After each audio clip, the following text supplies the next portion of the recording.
My mother-in-law pointed her manicured finger at me in the middle of her lavish garden party and told me I would never wash off the stench of my working-class upbringing. When my husband stood by her side and ordered me to apologize or get out of his life, I did not cry. I simply picked up our 3-year-old son, walked to my Porsche, and strapped him in. She ran across the manicured lawn, screaming for me to leave the car, completely unaware that her son did not own the vehicle, just like he did not own the $1 million estate she was currently standing on. The next morning, my lawyer made a call that dismantled their entire world. Before I continue this story, let me know where you are watching from in the comments below. Hit like and subscribe if you have ever had to remind entitled people exactly who holds the power. Growing up in South Atlanta, I learned early on that respect is rarely freely given. You have to build it yourself. That is exactly what I did. I became an architect and a real estate developer, specializing in restoring historic properties. I built a quiet but massive fortune. But to my husband Marcus and his arrogant family, I was just a low-level employee who had lucked into marrying a Sterling. The Sterling family considered themselves the royalty of Atlanta. They were obsessed with legacy, country club memberships, and projecting an image of untouchable wealth. The reality was that their generational wealth was nothing more than a facade built on maxed-out credit cards and desperate loans. The breaking point happened on a sweltering Saturday afternoon in July. Vivian, my 60-year-old mother-in-law, was hosting her annual summer barbecue at the Sterling family estate in Buckhead. The sprawling lawn was filled with local politicians, doctors, and socialites sipping expensive champagne. I had spent the morning baking a traditional peach cobbler, a recipe passed down from my grandmother.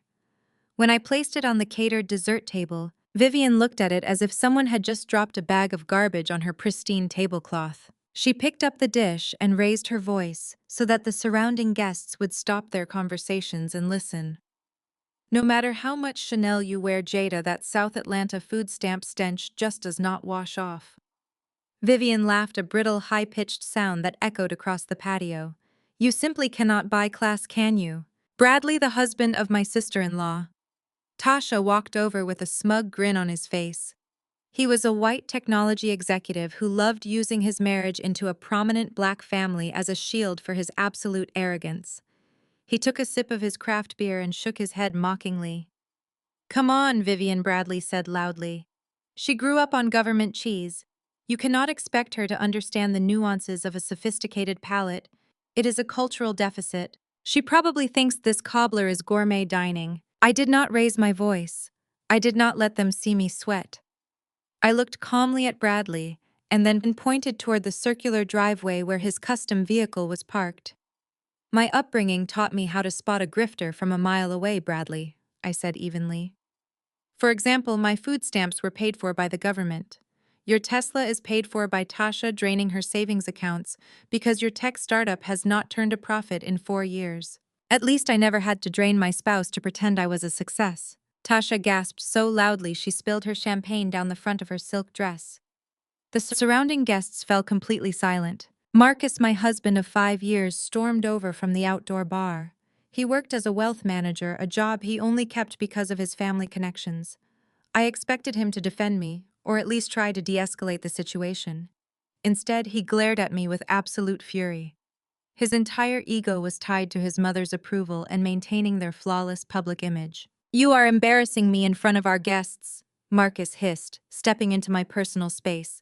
He pointed his finger directly in my face, his voice trembling with rage. You are going to apologize to my mother and to Bradley right now.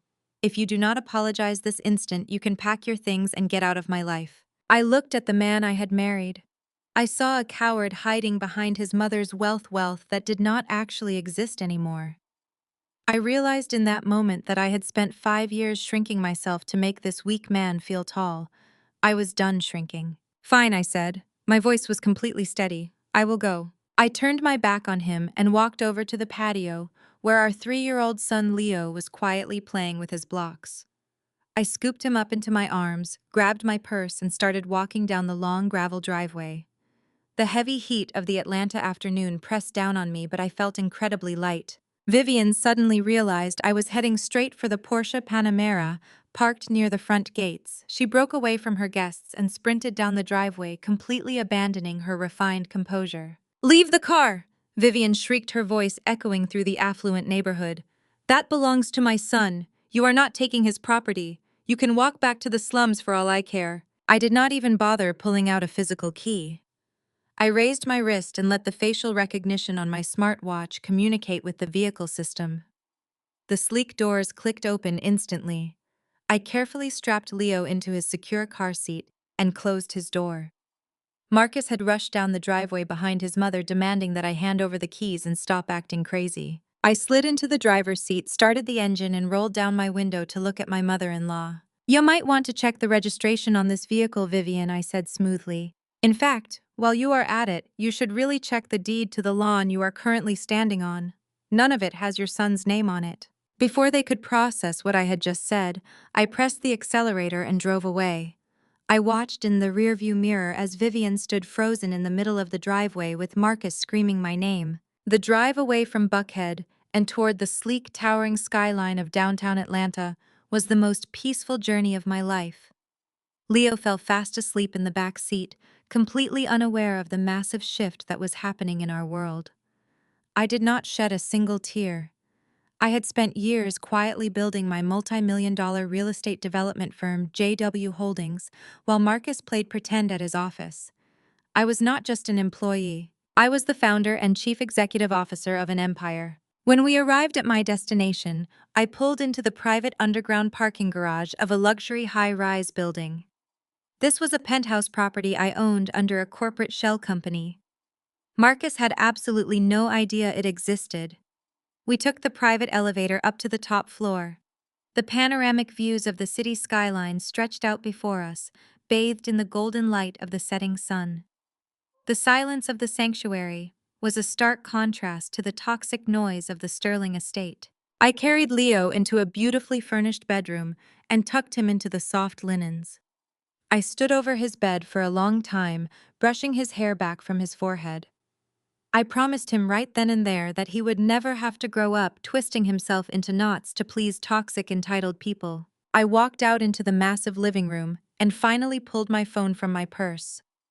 The screen was illuminated with a chaotic stream of notifications. There were 47 missed calls from Marcus.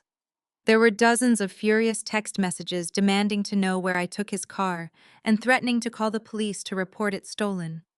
He was still operating under the delusion that he held all the power in our relationship. He had spent our entire marriage believing I was just a low-level drafter. He had no idea that when his mother was facing federal prison for tax evasion 3 years ago, her beloved mansion went into pre-foreclosure. He had no idea that I was the anonymous corporate buyer who purchased their family estate for cash to save them from a public scandal. I had let them live there as my guests for years out of pity and a misguided sense of family loyalty. I ignored all of Marcus's frantic messages and his empty threats. I opened a new text thread to my lead corporate attorney. The message I typed was simple and brief. "Execute Protocol Alpha." I set the phone face down on the cool marble kitchen island, poured myself a glass of sparkling water, and watched the city lights flicker to life outside the floor-to-ceiling windows. The Sterling family thought they had successfully discarded a nuisance. They were about to find out they had just evicted their landlord. Monday morning arrived with the kind of blistering Atlanta heat that melted asphalt and shortened tempers. At exactly 9 o'clock, Marcus marched through the revolving glass doors of the downtown high-rise building. He bypassed the lobby security desk, with the entitled stride of a man who believed his last name granted him universal clearance. He rode the private elevator to the 42nd floor, fully prepared to drag me out of my cubicle and force me into submission. The elevator doors chimed open, revealing a minimalist reception area, bathed in natural light. Italian marble floors gleamed beneath a massive custom crystal chandelier. Marcus marched straight up to the front desk. A young receptionist named Kendra looked up from her dual monitors, offering a polite but firm greeting. Marcus slammed his palms flat on her immaculate desk. He demanded she go fetch Jada Sterling immediately. He told her to tell me my husband was here to collect my things. Kendra maintained her professional composure. She asked him if he had a scheduled appointment. Marcus let out a harsh, mocking laugh. He told Kendra he did not need an appointment to see a low-level drafting assistant. He bragged that he was Marcus Sterling, a senior wealth manager at a prestigious firm, and he was here to shut down my pathetic little career once and for all. Marcus turned his back to the reception desk and began pacing the lobby. He intentionally raised his voice so everyone in the open-plan workspace could hear his tantrum. He shouted that I had exactly 5 minutes to show my face before he called building security. He announced to the silent room that he had just spent his entire morning at the bank. He bragged loudly about freezing our joint checking accounts and cutting off my access to the American Express Platinum card. He yelled that I was currently penniless and incapable of buying a simple cup of coffee, let alone paying for an expensive divorce attorney. He threatened to call Bradley, claiming his tech genius brother-in-law had a team of ruthless corporate lawyers who would ensure I never saw our son Leo again. He painted a vivid picture of me crawling back to the impoverished slums of South Atlanta, begging his mother for a generous handout just to survive the winter. I let him scream until his face flushed a deep, unattractive shade of crimson. Only when he paused to catch his breath did I step out of the corner office. I was not wearing the modest slacks and sensible blouses I usually wore around his family to make them feel comfortable. I wore a tailored emerald green power suit that cost more than his entire annual stock portfolio. I leaned against the heavy oak doorframe holding a cup of black coffee, silently watching him unravel. Marcus spotted me and marched aggressively across the marble floor. He pointed that same arrogant finger at my face, repeating the exact threatening gesture he had used at the barbecue the day before. He sneered that I was completely finished. He claimed his mother was right about my character all along. He shouted that I was an ungrateful gold digger who conveniently forgot her place in high society. "My mother paid your college tuition," Marcus screamed, his voice echoing violently off the glass walls. "You owe us everything you have. You owe her absolute respect." I took a slow, deliberate sip of my coffee. The entire office staff was watching us completely silent, witnessing an arrogant man dig his own financial grave. I lowered my mug and looked him dead in the eyes. "She paid Tasha's tuition," I corrected him, my voice carrying clear and sharp across the expansive room. "And Tasha dropped out halfway through her sophomore year to chase useless internet brand deals. I paid my own way through architecture school, using academic scholarships and working grueling double shifts at a diner." Marcus opened his mouth to argue, but I stepped forward, forcing him to physically back up. I was not finished speaking. "In fact, let us talk about who actually pays for what in the elite Sterling family. I paid off your mother's $1.5 million mortgage 3 years ago so she would not go to federal prison for tax evasion." Marcus froze in his tracks. The color drained completely from his face, leaving him looking sickly and pale. He stammered, calling me a pathological liar. He insisted his mother simply restructured her debt through a private investment firm when her luxury boutique ran into minor liquidity issues. He had no idea how deep the financial rot in his family actually went. I smiled a cold, razor-sharp smile. "She claimed fraudulent business deductions for a decade to fund her country club lifestyle. Marcus, the Internal Revenue Service audited her accounts and was preparing to seize the Buckhead estate and file federal felony charges. I bought her debt through a blind trust to keep your precious family name out of the Atlanta local news broadcasts. I saved her from wearing a federal prison jumpsuit." Marcus shook his head frantically from side to side. He yelled that I was crazy. He shouted that I was just a mid-level employee who could not even afford the emerald suit I was currently wearing. He demanded to know how a regular drafter could possibly have $1 million in liquid cash to buy a mansion. "You really never pay attention to anything outside of your own reflection, do you?" I asked softly. I walked over to the reception desk and picked up a small remote control. I pointed it at the massive frosted glass wall situated directly behind Kendra. I pressed a single button. The smart glass instantly transitioned from opaque white to crystal clear transparency. Illuminated behind the glass, mounted in heavy brushed steel letters on a slab of black granite, was the corporate logo, JW Holdings and Development. Marcus stared at the wall, reading the glowing letters over and over again, as if the words were written in a foreign language he could not comprehend. He looked back at me, his eyes wide with a sudden terrifying realization. The J stands for Jada, I explained smoothly. I am not an employee here, Marcus. I am the founder. I am the chief executive officer. I own this entire firm, and I own the very ground your mother walks on. Marcus physically stumbled backward, bumping heavily into a leather waiting chair. He opened his mouth, but no sound came out. The arrogant wealth manager was entirely speechless. The heavy glass doors of the lobby swung open again. My lead attorney, Patricia Caldwell, walked in wearing a sharp charcoal suit and carrying a bright red folder. Patricia was notorious in Atlanta family court, a woman who dismantled arrogant men for sport. She bypassed Marcus completely, handing the red folder directly to me. I reviewed the document, signed the bottom line with my favorite fountain pen, and handed it back to her. Patricia turned to my husband with a predatory smile. She held the red folder out to him. Mr. Sterling. Patricia said, her voice dripping with professional lethal courtesy. As legal counsel for the property owner, you are hereby served a 30-day unconditional eviction notice. You are not the master of the house. You are a squatter in my client's estate, and your time is officially up. The echo of the lobby doors, closing behind my husband, marked the beginning of a completely different kind of war. I knew the Sterling family operated on pride, but I underestimated how quickly that pride would mutate into public desperation. By Tuesday morning, the private humiliation I handed Marcus had been transformed into a highly coordinated digital smear campaign.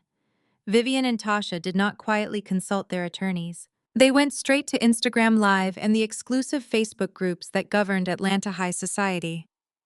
I sat at my desk watching the screen as Vivian performed the role of a lifetime. She was dressed in a muted cashmere sweater, sitting in the very parlor I legally owned, dabbing at her dry eyes with a monogrammed handkerchief. Tasha sat right beside her, holding her hand and nodding tragically at the camera. In their twisted narrative, I was no longer the successful architect who had saved them from financial ruin. I was a predatory, uneducated gold digger from the South Side who had spent 5 years running a long con on a prominent, trusting family. Vivian looked directly into the camera lens and told thousands of prominent Atlanta socialites that I had manipulated her son.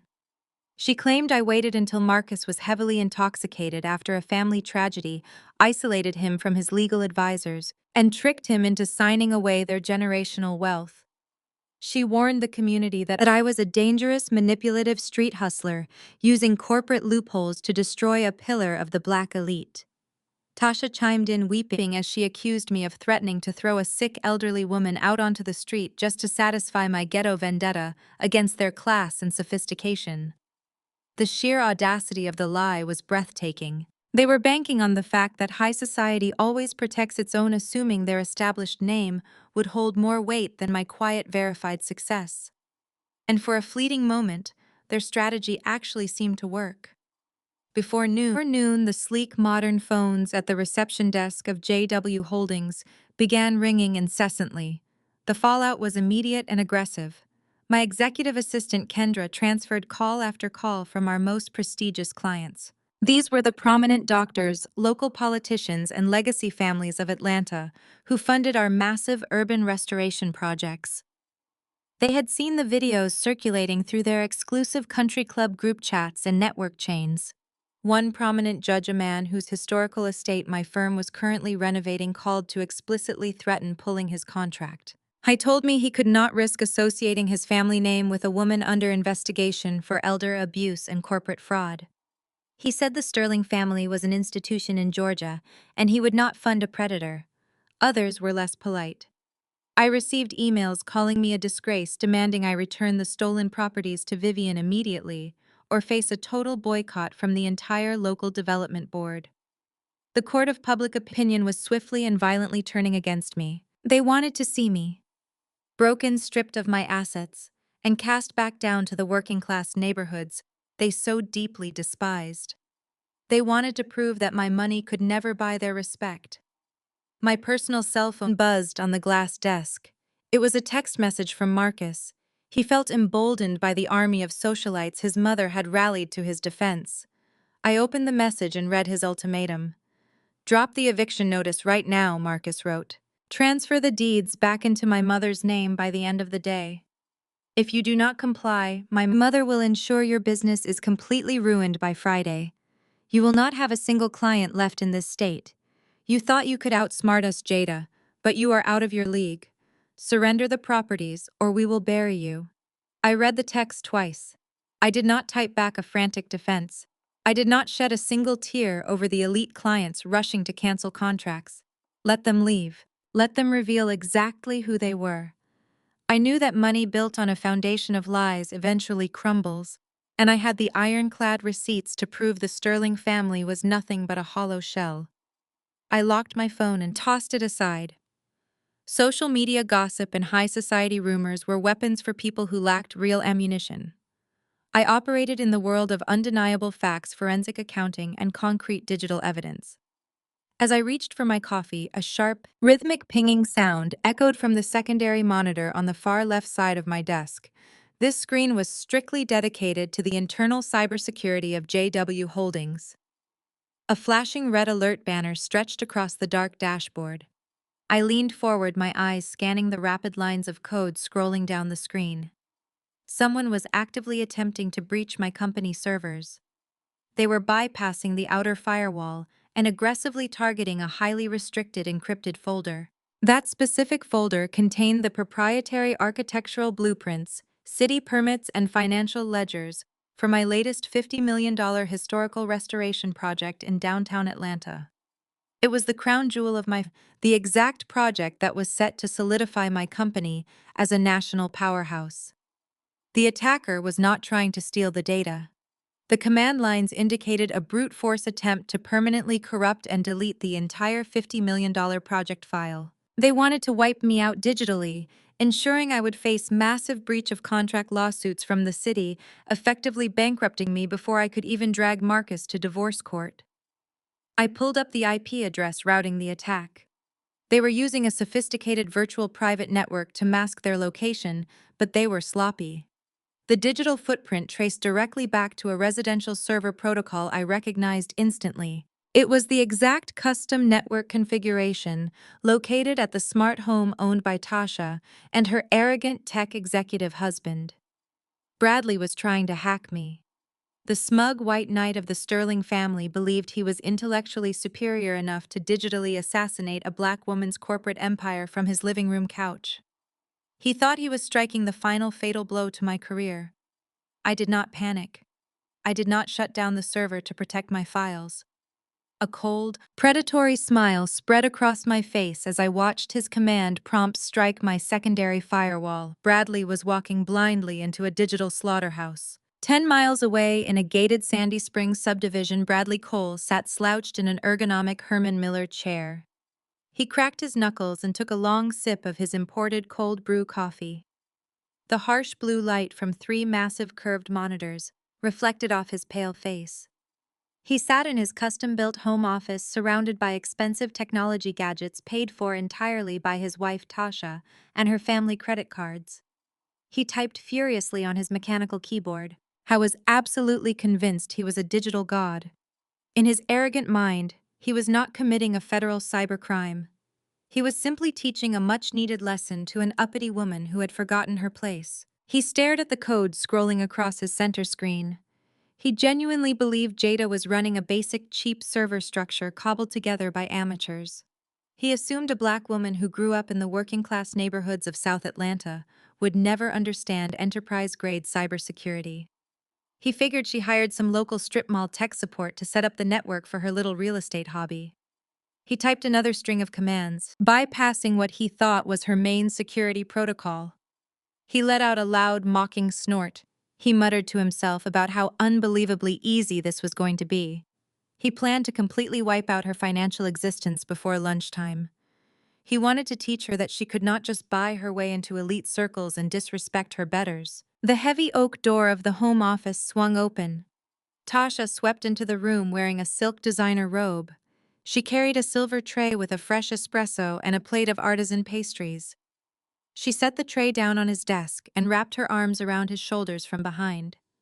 She pressed a soft kiss to his cheek and peered at the glowing monitors. She asked him if he had destroyed the Wicked Witch yet. She complained that her mother Vivian was currently downstairs having a complete nervous breakdown over the eviction notice.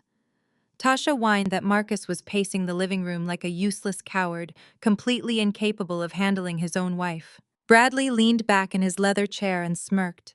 He reached up and patted Tasha on the hand. He told her to relax and let a real man handle the heavy lifting.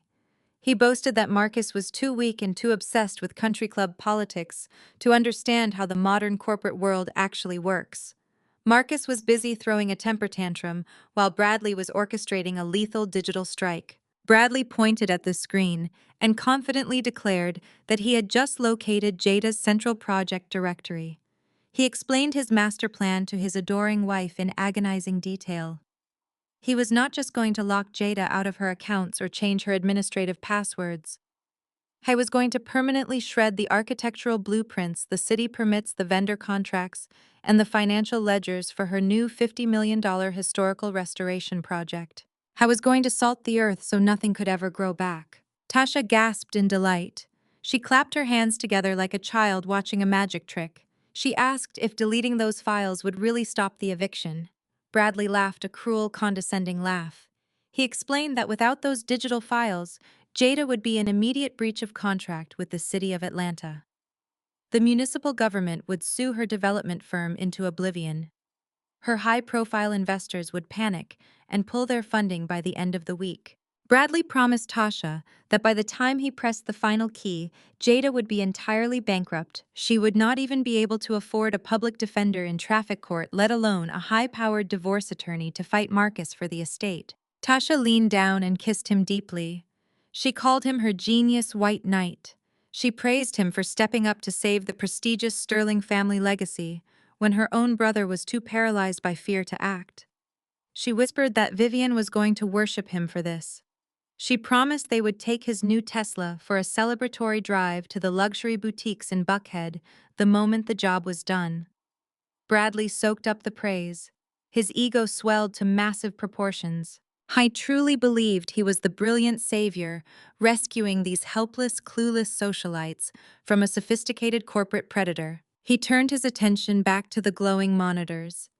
He cracked his neck and positioned his fingers over the mechanical keyboard. He typed the final sequence of destructive commands to breach what he assumed was the last line of defense. The screen flashed bright green. A small dialog box popped up indicating access granted to the root directory. Bradley cheered loudly. He threw his hands in the air and shouted that he was officially inside the fortress. He clicked open the main folder labeled Downtown Restoration Initiative. He highlighted every single subfolder containing the $50 million project assets. He selected the payroll documents, the structural engineering files, and the confidential investor communications. He looked up at Tasha and grinned a vicious, satisfied smile. He told her to wave goodbye to the ghetto gold digger and her imaginary real estate empire. He raised his hand high and slammed his finger down hard on the delete key. He waited for the files to disappear from the directory. He expected to see a progress bar indicating the permanent deletion of terabytes of stolen data. Instead, the cursor froze completely in place. Bradley frowned. He clicked the mouse rapidly. Nothing happened. He slammed the delete key 3 more times in rapid succession. The mechanical clicking echoed sharply in the quiet office.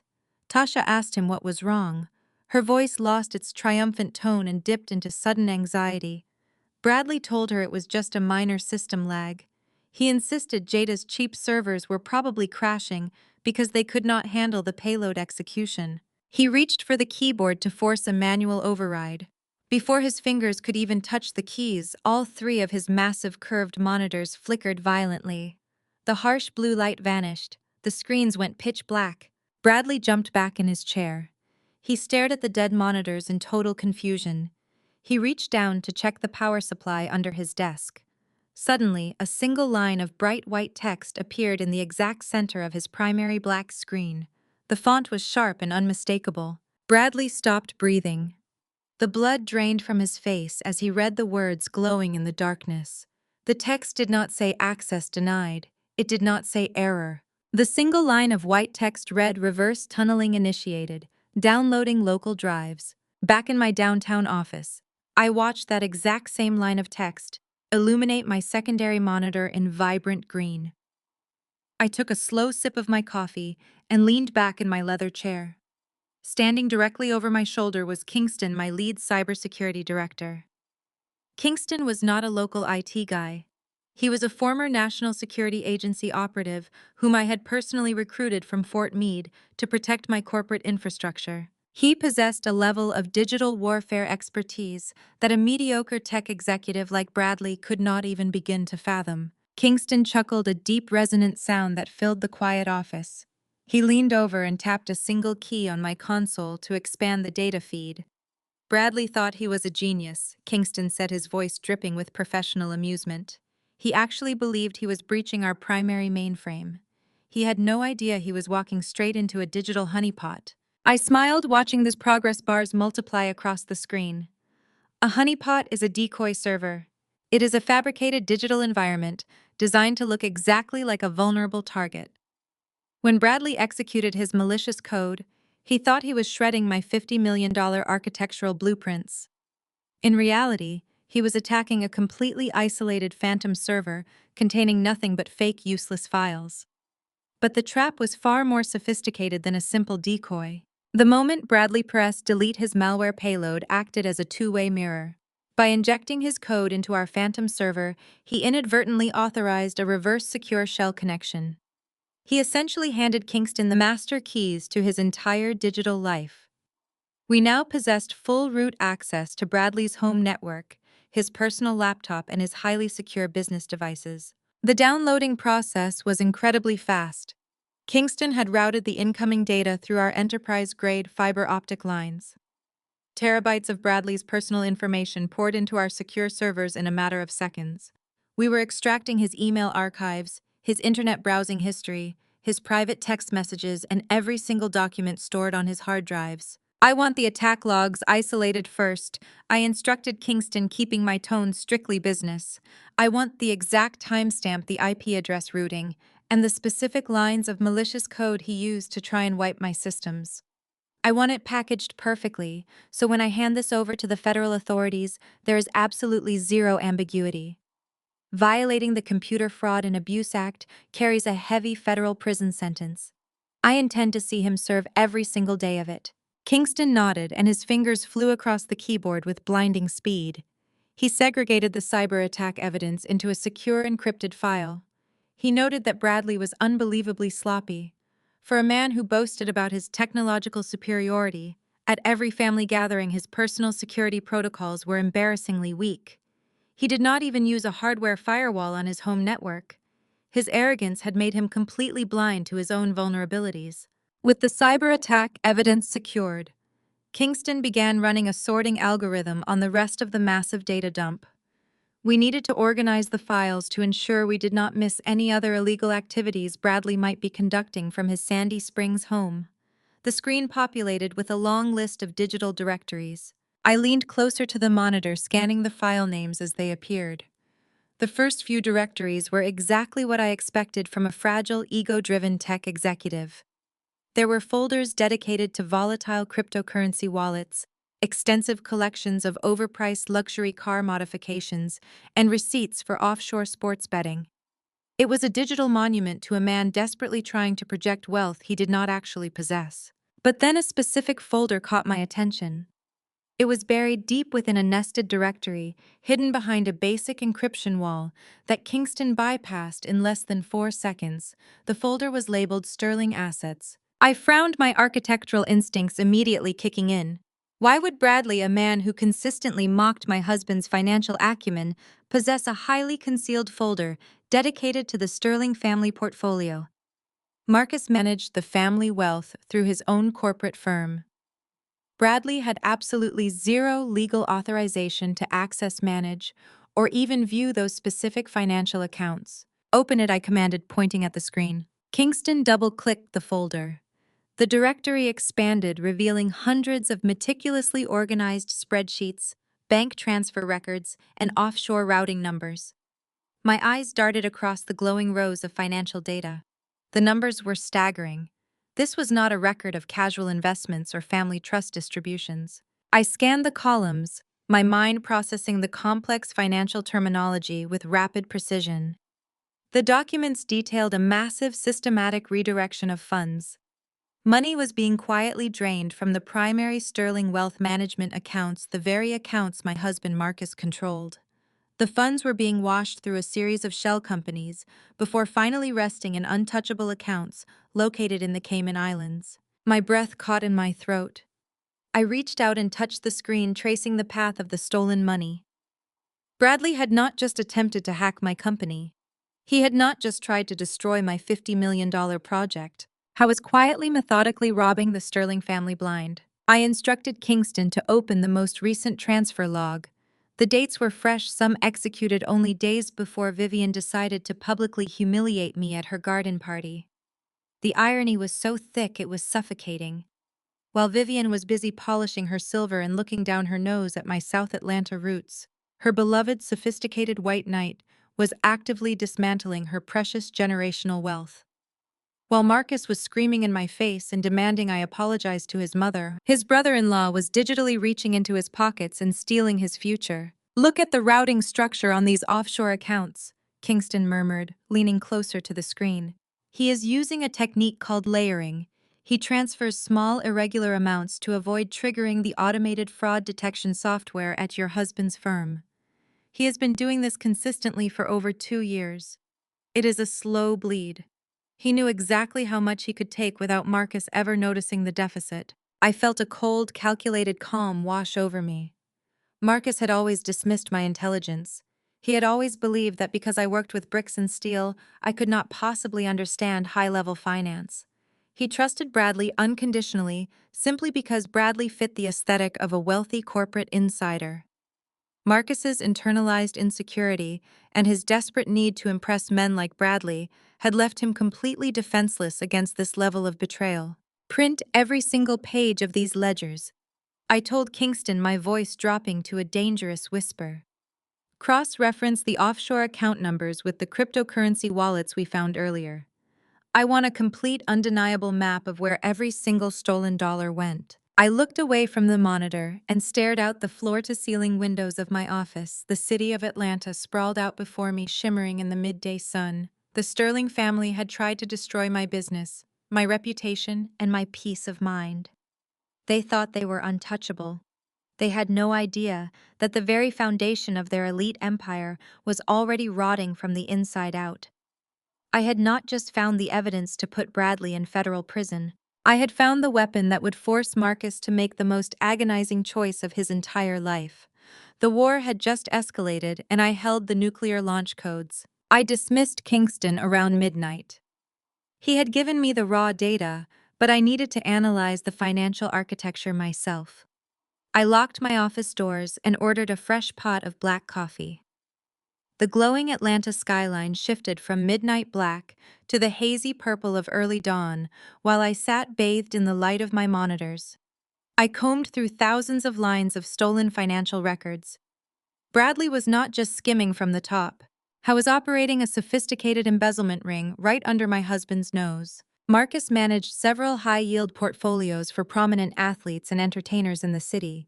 He spent his days wining and dining them at the country club, desperate to maintain the illusion of being a top-tier wealth manager. Bradley used that constant distraction to his advantage. He had set up a series of phantom vendor accounts. He disguised the outgoing wire transfers as software licensing fees and technology consulting retainers for Marcus's firm. Vivian had always pressured Marcus to financially sponsor Bradley, insisting that having a white technology executive in the family legitimized their brand at her elite social club meetings. Marcus was so eager to please his mother that he gave Bradley unfettered administrative access to his corporate payment portal. The money flowed out of Atlanta and straight into heavily shielded offshore accounts in the Cayman Islands. Bradley had stolen nearly $4 million over the past 30 months. But the financial betrayal was only half the story. I opened a folder containing the exported transcripts of Bradley's WhatsApp messages. He maintained an active group chat with several of his former college fraternity brothers. The messages I read made my blood run completely cold. Bradley did not love Tasha. He did not respect the Sterling family. He viewed them as nothing more than an easy mark. I scrolled through months of daily conversations where he routinely used vile racist language to describe his in-laws. He called Marcus a desperate token, trying to buy a seat at a table where he did not belong. In one message, Bradley bragged about purchasing his custom Tesla. His friend asked how he afforded it since his technology startup was notoriously failing.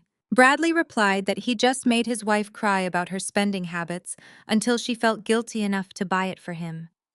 He wrote that manipulating the Sterling women was effortless because they cared more about designer labels and society gossip than actual balance sheets. Then I found the message that sealed his fate. Bradley sent a photo of Vivian standing on the lawn of the Buckhead estate during a recent charity event. The caption underneath it read, "Look at these clueless new money monkeys, pretending they own the city. I am draining her son's corporate accounts to fund my early retirement, and the idiot is too busy fetching my drinks to even notice." I pushed my leather chair back from the desk. A deep, heavy silence filled my office. Marcus had spent our entire marriage demanding that I conform to his mother's standards. He constantly told me I needed to be more polished and less South Atlanta to fit into his elite circle. He bent over backward to accommodate a white man who openly despised him, while treating the black woman who actually built a real empire like dirt beneath his expensive shoes. The Sterling family traded their self-respect for proximity to whiteness and perceived status, and it was currently costing them everything they owned. The sun finally breached the horizon, casting a bright golden light across my glass desk. I was completely finished investigating. It was time to strike. I inserted a sleek, brushed metal USB drive into my secure terminal. I created 3 distinct, highly organized folders. I labeled the first folder Financial Ruin. Inside, I placed the offshore routing numbers, the phantom vendor invoices, and the Cayman Island bank statements, proving the $4 million theft. I labeled the second folder Cybercrime. This contained Kingston's detailed logs, showing Bradley's illegal attempt to breach my company's servers, completely tying his internet protocol address to a federal offense. I labeled the third and final folder The White Knight. I filled it with unredacted screenshots of the racist WhatsApp group chat, highlighting every single racial slur and mocking insult Bradley had typed about Marcus, Vivian, and Tasha. I encrypted the USB drive with a simple password. The password was the exact date Marcus had forced me out of the garden party. I slipped the metal drive into a heavy black envelope and sealed it with red tamper-evident tape. I picked up my desk phone and called an elite private courier service that catered exclusively to downtown corporate executives. I gave the dispatcher strict, non-negotiable instructions. The courier was to drive directly to the prestigious wealth management firm where Marcus worked. He was to bypass the reception desk and hand the black envelope directly to Marcus Sterling. I was not allowed to leave the envelope with an assistant, a secretary, or building security. It had to be placed directly into my husband's hands. I hung up the phone and walked over to the floor-to-ceiling window. I watched the early morning traffic begin to clog the Atlanta highways. In less than an hour, the courier would deliver the package. Marcus was about to open an envelope that would entirely dismantle his manufactured reality. I had prepared the explosive charge perfectly. All I had to do now was sit back and watch him detonate his own life. Across town, in the pristine glass tower of Sterling Wealth Management, Marcus sat behind his custom mahogany desk. He was busy drafting an aggressive email to his divorce attorney, fully intending to paint me as a volatile, unstable woman. A sharp knock interrupted his focus. His secretary opened the door looking flustered, trailed by a private courier in a dark uniform. The courier bypassed the secretary entirely, stepping into the spacious office and demanding Marcus present his government-issued identification. Marcus stood up, bristling with indignation at the perceived disrespect. He flashed his driver license. The courier handed him a heavy black envelope sealed with bright red tamper-evident tape, turned on his heel, and walked out without another word. Marcus stared at the package. He ripped the red tape apart, tearing the thick paper. A sleek, brushed metal USB drive slid out and clattered onto his desk. There was no note. There was no explanation. He picked up the drive, a sneer forming on his face. He assumed I was sending him useless architectural zoning permits or some desperate financial settlement offer. He plugged the drive directly into his secure corporate terminal. The moment the drive connected, his personal cell phone rang. My name flashed on his screen. Marcus snatched the phone, his voice dripping with venom. He demanded to know what kind of pathetic game I was playing. I cut him off immediately. My voice was completely void of emotion. I told him to stop shouting and open the folders currently displaying on his monitor. I told him to start with the folder labeled Financial Ruin. Marcus scoffed, but his hand moved the mouse. He double-clicked the folder. His arrogant expression vanished the second the files populated his screen. He was looking at highly classified internal routing documents from his own wealth management firm. His eyes darted frantically across the glowing rows of data. He saw the phantom vendor invoices. He saw the massive offshore wire transfers dropping directly into Cayman Island accounts. I saw the digital signature authorizing every single transaction. It was Bradley, the very man Marcus had sponsored, funded, and paraded around elite Atlanta social circles as a technology genius. Bradley had been bleeding the Sterling family dry for years. Marcus gripped the edge of his mahogany desk, the color completely drained from his face. He stammered into the phone, claiming the documents were fabricated. He insisted his accounting department would have caught a $4 million deficit. I did not let him hide behind his denial. I told him his accounting department was negligent because he authorized Bradley to bypass the security protocols. I told him to open the folder labeled The White Knight. Marcus swallowed hard. His hand was visibly shaking as he clicked the second folder. He opened the exported WhatsApp chat logs. He read the vile, racist language his beloved brother-in-law used freely with his white fraternity brothers. Marcus read the exact messages where Bradley called him a desperate token. He saw the photograph of his own mother, Vivian, standing on her pristine lawn. He read the caption where Bradley referred to the Sterling family as clueless new money monkeys who were too stupid to realize they were being robbed. The silence on the line was absolute. I could hear Marcus taking shallow, panicked breaths. His entire manufactured reality, his prestige, his elite standing, and his racial pride had just been shattered by the one man his mother demanded he respect. I delivered the final blow with surgical precision. You have exactly 24 hours to hand him over to the Federal Bureau of Investigation, Marcus. You will take this drive to the authorities and you will file a formal criminal complaint. If you try to protect him, if you attempt to sweep this under the rug to save your mother from country club embarrassment, you will go down as his active accomplice. You will lose your license, your firm, and your freedom. The clock is ticking. I ended the call. Marcus dropped his phone onto the desk. He was hyperventilating. His tailored suit suddenly felt like a straitjacket. If the truth got out, his wealthy athlete clients would pull their portfolios immediately. The federal authorities would freeze his assets. The Sterling name would be associated with a massive financial scandal, and his mother would be completely exiled from high society. The public humiliation of being swindled by his own white brother-in-law would destroy his ego permanently. Marcus made the worst choice of his entire life. He reached for his desk phone and called Vivian. When Vivian answered, Marcus was practically weeping. He confessed everything. He told her Bradley had stolen $4 million. He read her the racist text messages. He begged his mother for guidance, hoping she would give him the permission he needed to do the right thing. Vivian did not offer maternal comfort. She operated purely on social survival. Her voice was ice cold as she processed the information. She told Marcus to shut his mouth and stop crying. Vivian declared that they could not possibly survive a public scandal of this magnitude. If the black elite found out that Tasha married a racist criminal who bankrupted their family, they would be a laughingstock for generations. Vivian commanded Marcus to protect their reputation at all costs. She told him that I was the real enemy. Jada has millions of dollars hidden away. Vivian hissed through the phone. Jada has a motive. You will destroy that flash drive right now. We will blame the missing funds on Jada.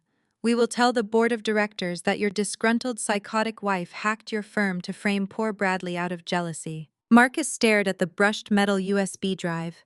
The coward inside him took the wheel. He chose his mother over the truth. He chose a racist thief over the mother of his child. Marcus yanked the USB drive out of his computer. He threw it onto the hardwood floor of his office. He raised the heel of his expensive Italian leather shoe and stomped down hard, crushing the metal casing into pieces. He picked up his cell phone and typed a message to me.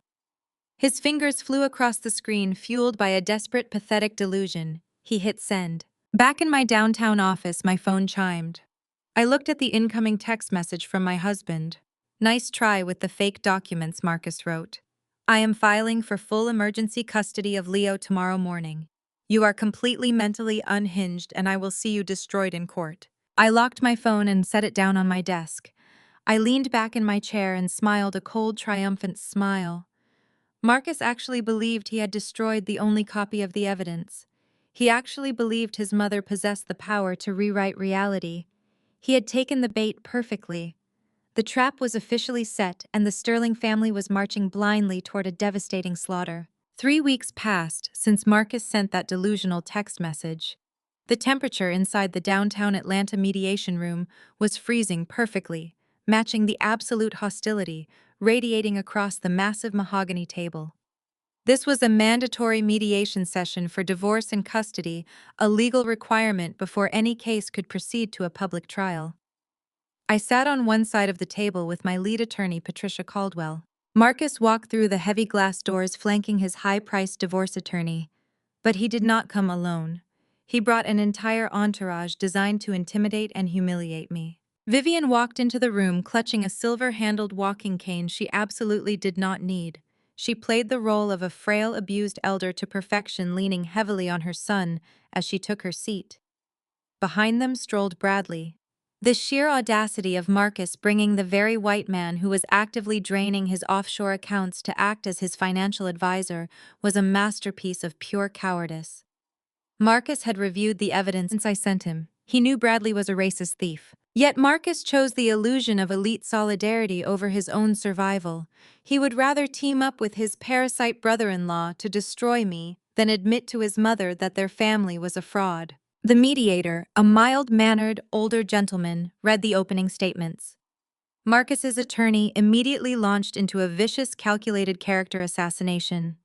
He tossed a thick stack of printed Instagram screenshots and elite Facebook group posts onto the center of the table.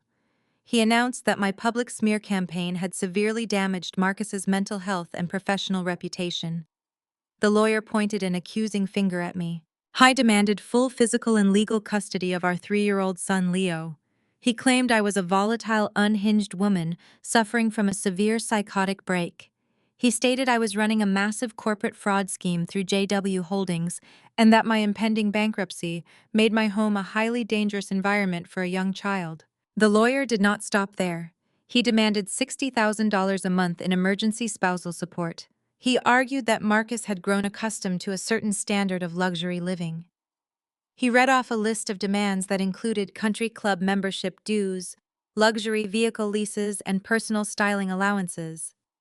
He claimed my financial manipulation had temporarily hindered Marcus's earning capacity at his wealth management firm, meaning I was legally obligated to fund his elite lifestyle. Marcus sat there with a perfectly straight face, a grown man demanding his wife pay for his tailored suits, while attempting to rip their child out of her arms. Bradley leaned forward, resting his elbows on the polished wood.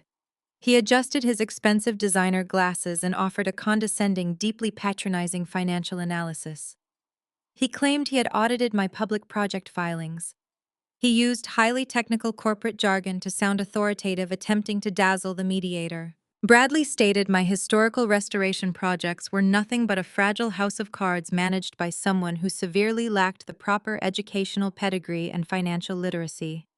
He smirked and added that a woman from an urban working-class background simply did not possess the intellectual capacity or the cultural sophistication to handle $50 million municipal contracts. He looked right at me and called me a liability. He recommended the court freeze all my business assets immediately and transfer temporary receivership to Marcus to protect the family estate. Marcus just nodded along, completely willing to let a racist white man insult his black wife just to get his hands on my money. Vivian chimed in right on cue. She pressed a laced tissue to the corner of her eye. She cried fake trembling tears and told the mediator how she had welcomed me into their prominent, historically significant family with open arms. She sobbed that I had repaid her immense kindness by trying to steal her ancestral home. She painted a tragic, heartbreaking picture of a confused, trusting mother who was manipulated by a ruthless street hustler. Vivian claimed she lived in constant fear of what I might do next, begging the mediator to protect her son and her grandson from my toxic, destructive presence. The mediator sighed heavily and looked at me with profound pity. He had clearly absorbed the toxic narrative the Sterling family had been broadcasting across Atlanta high society for the past 3 weeks. He was completely buying their performance. The mediator gently suggested that given the overwhelming evidence of my public instability and the serious allegations of corporate fraud, I should strongly consider surrendering temporary custody of Leo today. He warned me that fighting this in a brutal public trial would only traumatize my son and permanently destroy whatever was left of my career. He urged me to sign the spousal support agreement and hand over Leo to Marcus to show good faith. I did not raise my voice. I did not defend my character against their ridiculous, insulting accusations. I did not scream or cry or validate their narrative of an angry, unhinged woman. I simply turned my head and looked at my lead attorney. Patricia Caldwell had sat in complete silence for the entire 45-minute ambush. She let them talk. She let them build their towering monument of perjury and arrogance on the official mediation record. She let Marcus, Vivian, and Bradley dig an inescapable legal grave. Patricia unclasped the heavy brass locks of her leather briefcase. The sharp click echoed loudly in the quiet conference room. She did not pull out a stack of defensive character references. She did not pull out bank statements to prove my business was legitimate. She did not even look at the mediator. Patricia pulled out a single crisp sheet of paper. She bypassed Marcus completely. She bypassed the aggressive shark attorney and the smug white tech executive. Patricia reached across the wide mahogany table and slid that single sheet of paper until it rested directly in front of Vivian. Vivian stared down at the crisp document resting on the polished wood. It was a high-resolution copy of the original warranty deed from exactly 3 years ago. Her distinct, elegant signature was stamped clearly at the bottom, legally transferring ownership of the sprawling Buckhead estate to JW Holdings. Vivian knew exactly what the document represented. It was the undeniable proof that she did not own the mansion she was currently refusing to vacate. Instead of acknowledging the truth, Vivian initiated the most spectacular, deceitful performance of her entire life. She gripped the ornate silver handle of her walking cane. Her knuckles turned stark white to emphasize a physical frailty that absolutely did not exist. Just last week, this same woman had sprinted across her manicured lawn in designer heels, screaming at the top of her lungs for me to leave her son a Porsche. Now, sitting in the temperature-controlled mediation room, she hunched her shoulders and let out a weak, theatrical gasp. She reached into her designer handbag with a trembling hand and produced a pristine lace handkerchief. She pressed the fabric to her eyes, forcing tears to spill over her heavily powdered cheeks. Vivian looked at the mediator with wide, tragic eyes. She pointed a shaking finger at me. She claimed that 3 years ago she was suffering from a devastating emotional collapse. She spun a tragic tale about severe health scares and the overwhelming pressure of managing the Sterling family legacy. She sobbed, claiming her physician had prescribed her heavy mind-altering sedatives just to help her get out of bed in the morning. Vivian told the mediator that she spent her days locked in a dark bedroom, completely detached from reality, floating in a narcotic haze. Then she directed her venom entirely at me. Vivian wept loudly, claiming that I had stalked her through the hallways of her own home. She told a blatant lie about how I cornered her in her bedroom while she was heavily medicated. She said I shoved a pen into her hand and used confusing, aggressive corporate jargon to terrify a vulnerable old woman. She swore to the mediator that I had manipulated her into signing away the ancestral Sterling estate for a fraction of its true value. Marcus slammed his hand on the mahogany table to support his mother. He played the role of the outraged, protective son perfectly. He glared at me with absolute disgust. He shouted that he had been out of town on a business trip when the transaction occurred. He accused me of being a sociopathic predator, who deliberately waited until her husband was out of the state to prey on a grieving, heavily sedated woman. The aggressive shark attorney sitting next to Marcus immediately took the cue. He leaned forward and formalized the lie for the official mediation record. He cited Georgia state property law with a booming, authoritative voice. He stated that any contract signed under the influence of powerful prescription narcotics by an elderly individual experiencing severe emotional distress is entirely unenforceable. He declared the deed transfer completely void. He looked directly at the mediator and confidently announced that the Buckhead mansion was never legally sold.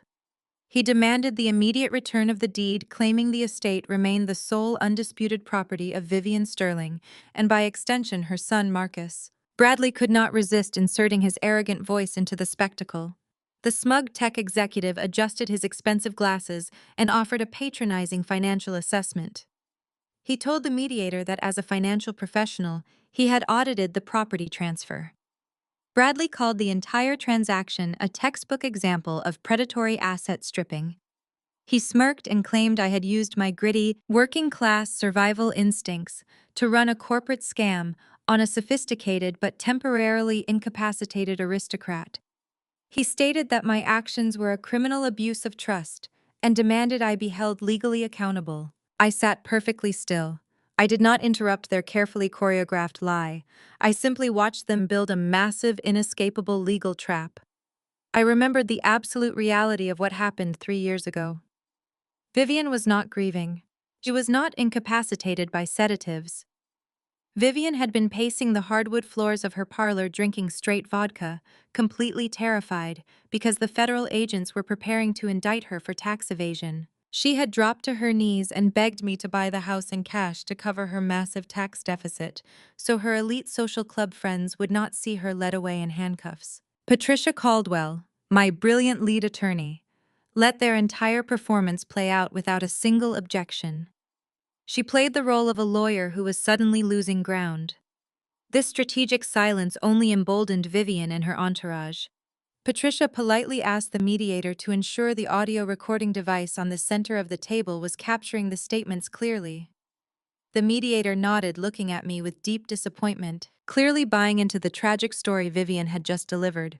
Patricia folded her hands on top of her leather briefcase. She looked directly at my mother-in-law. Her voice was calm, professional, and deceptively gentle. She began a precise cross-examination right there at the mediation table.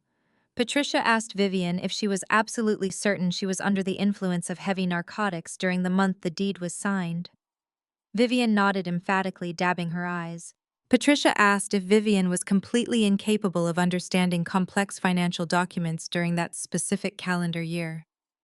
Vivian sniffled and loudly confirmed that her mind was entirely clouded and she could not process basic paperwork. Vivian dropped the crying act for a fraction of a second to flash a victorious, mocking glare across the table at me.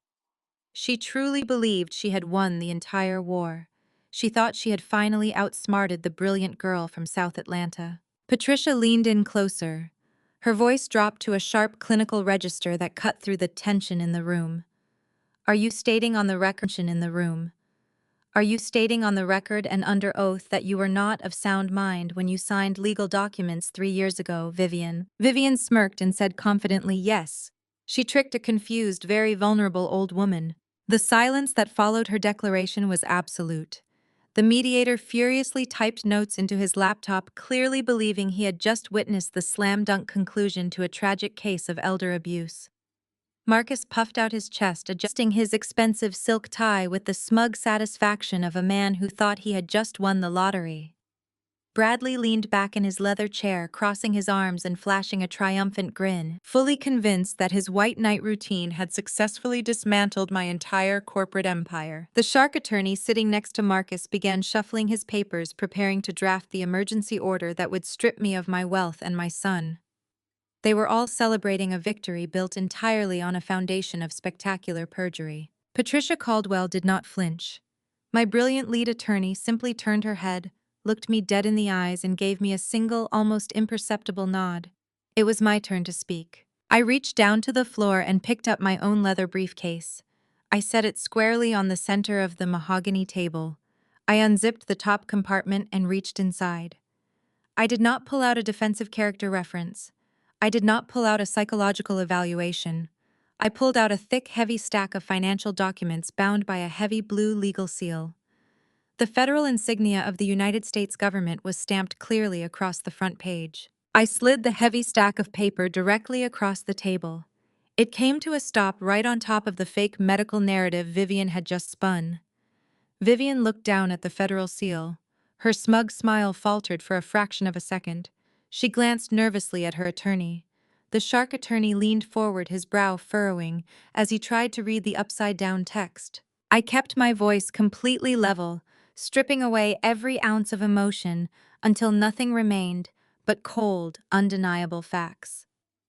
Vivian, you just stated on the official mediation record under oath that 3 years ago, you were heavily medicated and completely lacked the mental capacity to understand complex financial documents.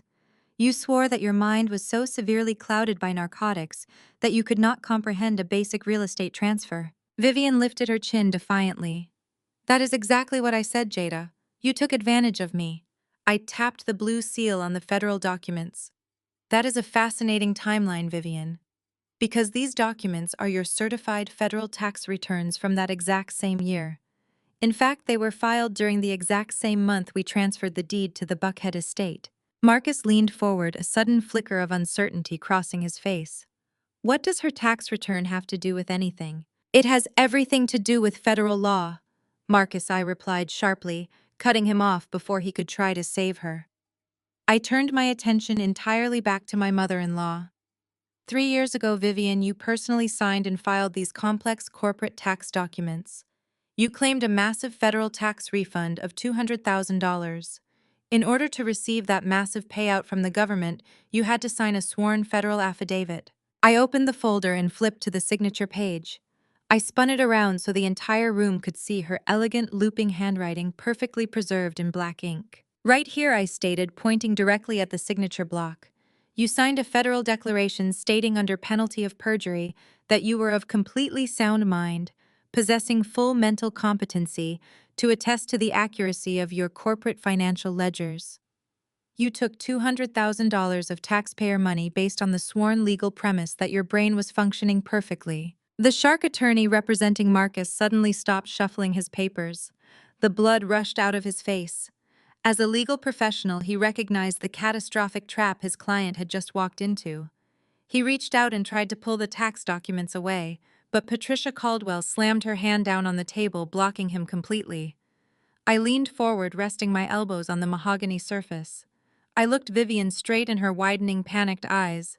You cannot be legally incapacitated when it comes to selling me your house, but completely mentally competent when it comes to cashing a $200,000 check from the government, I explained, my voice dropping to a lethal razor-sharp register.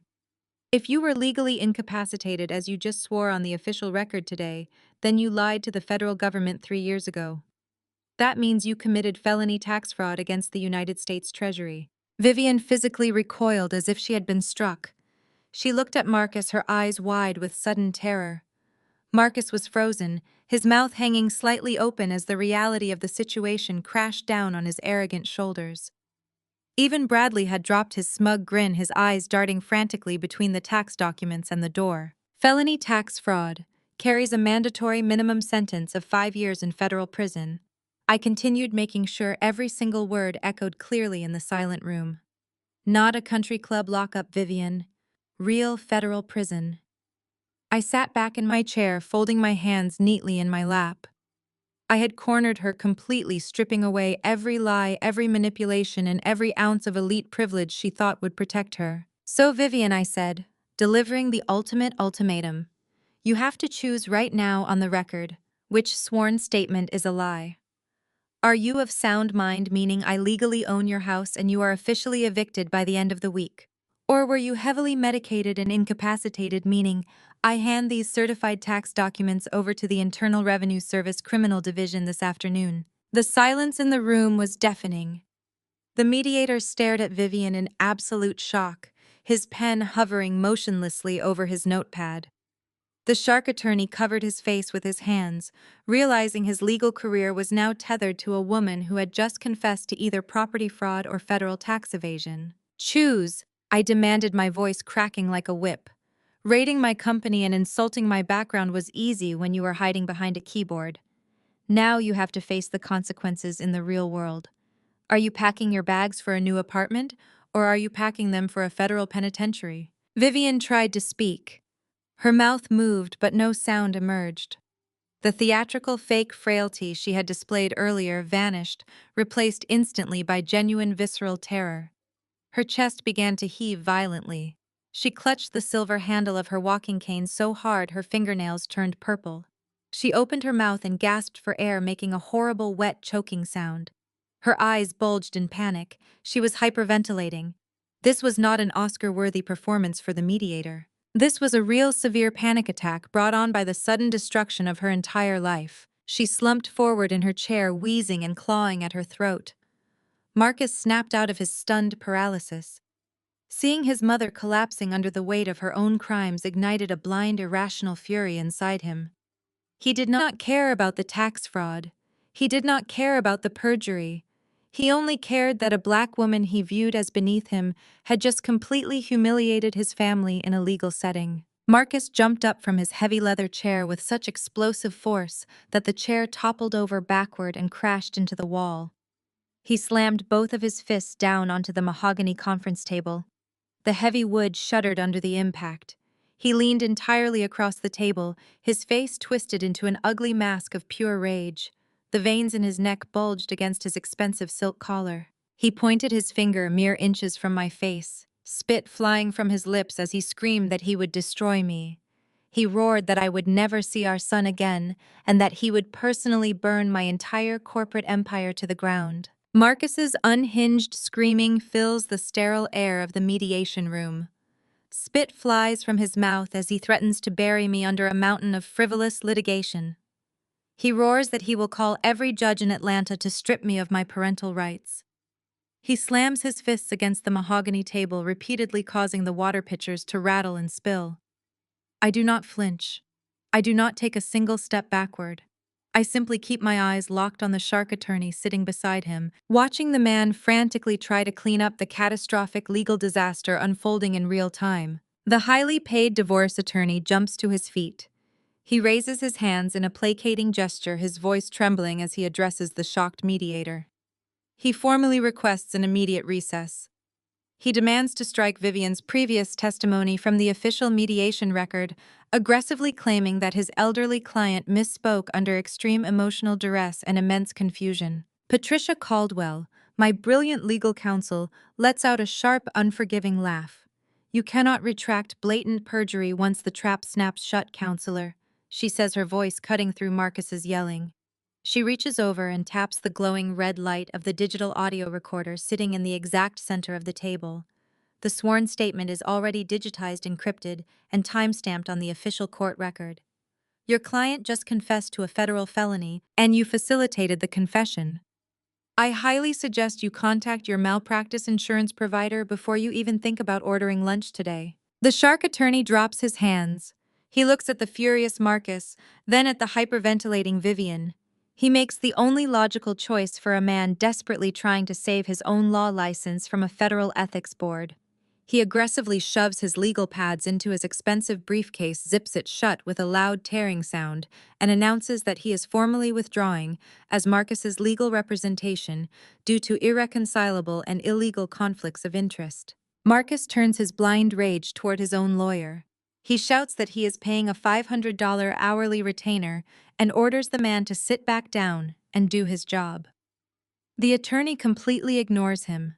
He pushes his way past Marcus, throws open the glass doors of the mediation room, and practically sprints down the hallway without looking back. Vivian is completely falling apart. Her theatrical performance has violently morphed into a genuine, terrifying medical episode. She clutches the collar of her expensive cashmere sweater, tearing at the delicate fabric as she desperately gasps for air. She leans heavily over the padded armrest of her chair, her perfectly manicured nails digging into the leather. She begs Marcus in a raspy, choking whisper to get her a glass of water. Marcus is too busy screaming at the empty doorway, where his lawyer just exited to notice his mother suffocating on the weight of her own lies. The mediator, finally snapping out of his stunned, horrified silence, jumps up from his seat and rushes to the corner water cooler to fill a paper cup for the gasping matriarch. In the midst of this absolute unmitigated chaos, I notice a subtle movement out of the corner of my eye. Bradley. The smug, arrogant tech executive has gone completely silent. His face is sickly pale and thick beads of sweat are forming on his forehead. Bradley is a coward who exclusively preys on the ignorant, and he has just realized he is standing in a locked room with a woman who meticulously verifies every single piece of data. He knows that if I dug deep enough to uncover Vivian's certified federal tax returns, I definitely possess the resources to audit the corporate wealth management accounts. Marcus blindly controls. Bradley slowly and quietly pulls the zipper of his custom leather laptop bag closed. He does not check on Vivian's medical distress. He does not offer a single word of strategic support to Marcus. He simply turns his back on the influential black family he claims to love and begins creeping toward the heavy oak doors at the rear of the conference room. He fully intends to slip out unnoticed, hail a luxury ride share to the international airport and board a one-way flight to the Cayman Islands before anyone realizes his hands are covered in millions of stolen dollars. I am absolutely not going to let the parasite escape. I push my heavy chair back and move with deliberate, calculated speed. Before Bradley can even reach the brass handle of the back door, I step directly into his path. I cross my arms over my tailored suit and block the exit completely. "Leaving so soon, Brad?" I ask, keeping my voice bright and utterly lethal. "We have not even discussed your portfolio yet." Bradley freezes in his tracks. His eyes dart nervously around the room, assessing whether anyone is watching our confrontation. He forces a tight, condescending smile, attempting to use his height and his race to intimidate me. He steps uncomfortably close, invading my personal space to assert dominance. "Move out of the way, Jada," he mutters, dropping the polite, cultured facade entirely. "This is a private family dispute between you and Marcus. I am just an objective financial advisor. I have a very important conference call with real venture capitalists in 10 minutes, and I do not have the time or the patience to deal with your angry black woman routine today." I do not back down an inch. I stand my ground and look right through his transparent, fragile arrogance. "A conference call," I reply, tilting my head mockingly. "Is that what you call wiring stolen funds to offshore shell companies from your living room couch? Or are you rushing home to permanently delete the WhatsApp group chat where you call my husband a desperate token and refer to your mother-in-law as a clueless new money monkey?" Bradley stops breathing. The heavy leather laptop bag slides off his shoulder and crashes loudly onto the carpeted floor. He opens his mouth, but the arrogant tech jargon completely fails him. He realizes in real time that I have seen the digital fingerprints he thought were completely untraceable. He knows I have read the vile, racist messages he sent to his college fraternity brothers. The illusion of his absolute, untouchable superiority shatters into a million jagged pieces. "You hacked me!" Bradley whispers, his voice trembling with a mixture of raw fear and defensive outrage. "You illegally accessed my secure private servers." I smile, a cold, calculating smile that promises total destruction. "I did not hack you, Bradley. You tried to launch a malicious cyber attack against my $50 million restoration project, and you blindly walked into a national security agency-level honeypot. You gave my cybersecurity director full root access to your entire digital life on a silver platter. I have the ledgers. I have the phantom vendor invoices. I know exactly how many millions you siphoned out of Marcus's wealth management firm.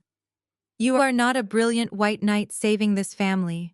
You are a common racist thief draining their blood, and your lucrative run is officially over." Bradley panics. His survival instincts kick in. He reaches out and aggressively shoves my shoulder, trying to physically move me out of the doorway so he can flee the building. I stumble back half a step, but instantly recover my strong footing. Marcus, who is still standing near the mahogany table, finally registers the physical altercation. Despite his blind rage toward me, seeing another man put hands on his wife triggers a delayed instinctual reaction. He yells Bradley's name and starts walking aggressively toward the back of the room. But before Marcus can reach us, before Bradley can grab the brass handle, and before the mediator can return with Vivian's water, a heavy synchronized pounding echoes from the main hallway. The sound is loud enough to rattle the thick glass walls of the conference room. Everyone in the room freezes. Vivian stops gasping. Marcus stops walking. Bradley pulls his hand away from my shoulder as if he has been badly burned. The heavy oak doors at the front of the mediation room do not just open. They swing inward with explosive, uncompromising force. It is not the mediator returning to offer medical assistance to a panicking socialite. It is not the shark attorney coming back to retrieve a forgotten pen. 3 men step into the room. They are built like linebackers moving with strict military precision. They are not wearing expensive corporate suits. They are wearing dark tactical windbreakers. Emblazoned across the back and the chest of their jackets are 3 bold, bright yellow letters that command absolute obedience. FBI. The heavy oak doors hit the wall with a deafening crack. Vivian immediately stops gasping for air. She presses her back flat against her leather chair, her eyes darting frantically from the federal agents to the certified tax documents.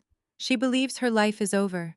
She thinks the Internal Revenue Service has sent a tactical unit to drag her out in handcuffs for fraudulent deductions. But the federal agents do not look at my mother-in-law. They march right past Vivian. They walk right past Marcus, who is frozen mid-stride. They do not glance in my direction. The lead agent, a tall man with a severe expression, walks straight toward the back of the conference room. Bradley is standing frozen with his hand hovering just inches from the brass doorknob. The arrogant tech executive looks like a deer caught in the headlights. He drops his custom leather laptop bag. It hits the carpet with a dull thud. The lead agent grabs Bradley by the shoulder, spins him around, and slams him face first against the polished wood of the conference table. Bradley Cole, the agent, announces, his voice echoing with absolute federal authority. You are under arrest for federal wire fraud, mass embezzlement, and multiple violations of the Computer Fraud and Abuse Act. You have the right to remain silent. Another agent steps forward and aggressively pulls Bradley's arms behind his back. The sharp metallic click of heavy steel handcuffs locking into place cuts through the stunned silence of the mediation room. Bradley snaps out of his paralyzed shock. The reality of federal prison shatters his fragile ego. He begins thrashing against the table. He screams that this is a massive misunderstanding. He shouts that he is a prominent technology executive who simply moved private capital to optimize tax burdens. He yells that wealthy men do not get treated like common street criminals. When the agents ignore his frantic corporate jargon, Bradley twists his neck and looks wildly around the room. His desperate eyes lock onto my husband. Marcus, do something! Bradley screams, his voice cracking with pure terror. Call your corporate compliance board. Use your executive wealth manager privileges. Tell them I have financial diplomatic immunity. Tell them you authorized the offshore transfers. You are a sterling. They cannot do this to us. Financial diplomatic immunity is a completely fabricated concept cooked up by a delusional tech bro. Bradley actually believes that because he wears tailored suits and drinks imported coffee, the federal government will simply apologize and let him walk away with $4 million stolen dollars. Marcus does not step forward to save his beloved white knight. He finds himself paralyzed by fear. Marcus looks at the federal agents. He looks at the heavy steel handcuffs digging into Bradley's wrists. Marcus takes 2 deliberate steps backward, raising his hands in a gesture of total surrender. He is abandoning the man he chose over his own wife. Before Bradley can beg again, the glass doors leading to the lobby fly open. Tasha bursts into the mediation room. She takes one look at her husband pinned against the mahogany table by armed federal agents and unleashes a blood-curdling, hysterical scream. Tasha charges into the room, her designer purse swinging wildly. She grabs the sleeve of the lead agent, screaming at the top of her lungs to let her husband go. She points a manicured finger directly at me, tears of pure rage streaming down her face. She did this! Tasha shrieks, her voice breaking. She is a ghetto street hustler. She framed him. Arrest her. She is the one stealing from our family. An agent firmly steps into Tasha's path, blocking her from interfering with the arrest. I remain perfectly still in my chair. I look Tasha dead in the eyes and deliver the crushing reality of her entire marriage. I did not just hack my servers, Tasha, I say. my voice projecting clearly over her hysterical sobbing. Your genius white knight spent the last 2 years draining $4 million out of your brother's wealth management accounts. He funneled your family legacy directly into the Cayman Islands. And while you were busy buying him a Tesla, he was busy texting his fraternity brothers calling you and your mother clueless new money monkeys. He hates you, Tasha. He always has. Tasha stops screaming. She looks at me, then looks down at Bradley. Bradley refuses to meet her gaze. He hangs his head completely defeated, confirming every single word I just said. Tasha's legs give out. She collapses onto the carpeted floor, sobbing uncontrollably as the illusion of her perfect marriage disintegrates into ashes. The federal agents haul Bradley off the conference table. They march the disgraced, weeping tech executive out of the room, leaving his expensive leather laptop bag sitting abandoned on the floor. The lead agent does not follow them out immediately. He stops right in the center of the room. He does not look at the sobbing Tasha. He does not look at the hyperventilating Vivian. He turns his body and locks his eyes directly onto Marcus. Marcus is sweating profusely. He is breathing in short, shallow gasps. He thinks the nightmare is walking out the door in handcuffs. He is spectacularly wrong.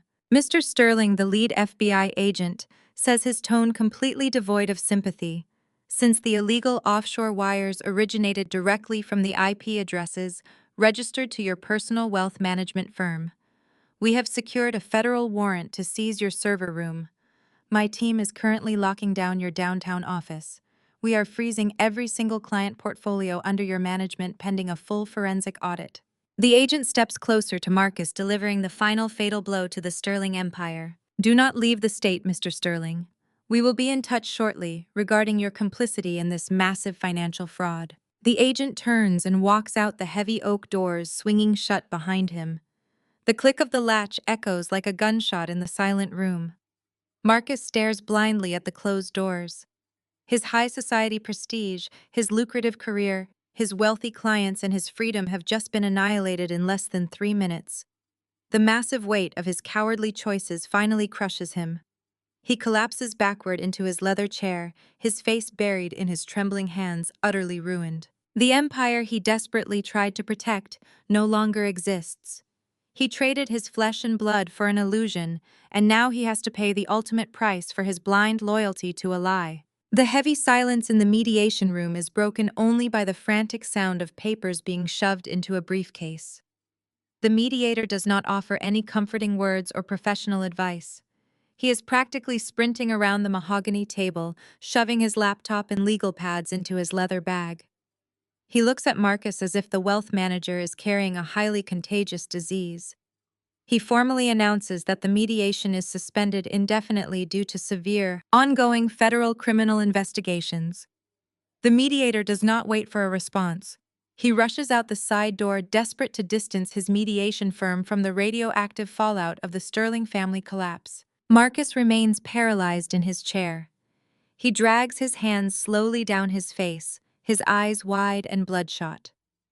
The absolute reality of his situation is finally penetrating his thick layer of country club arrogance. He is not just a victim of a cyber heist.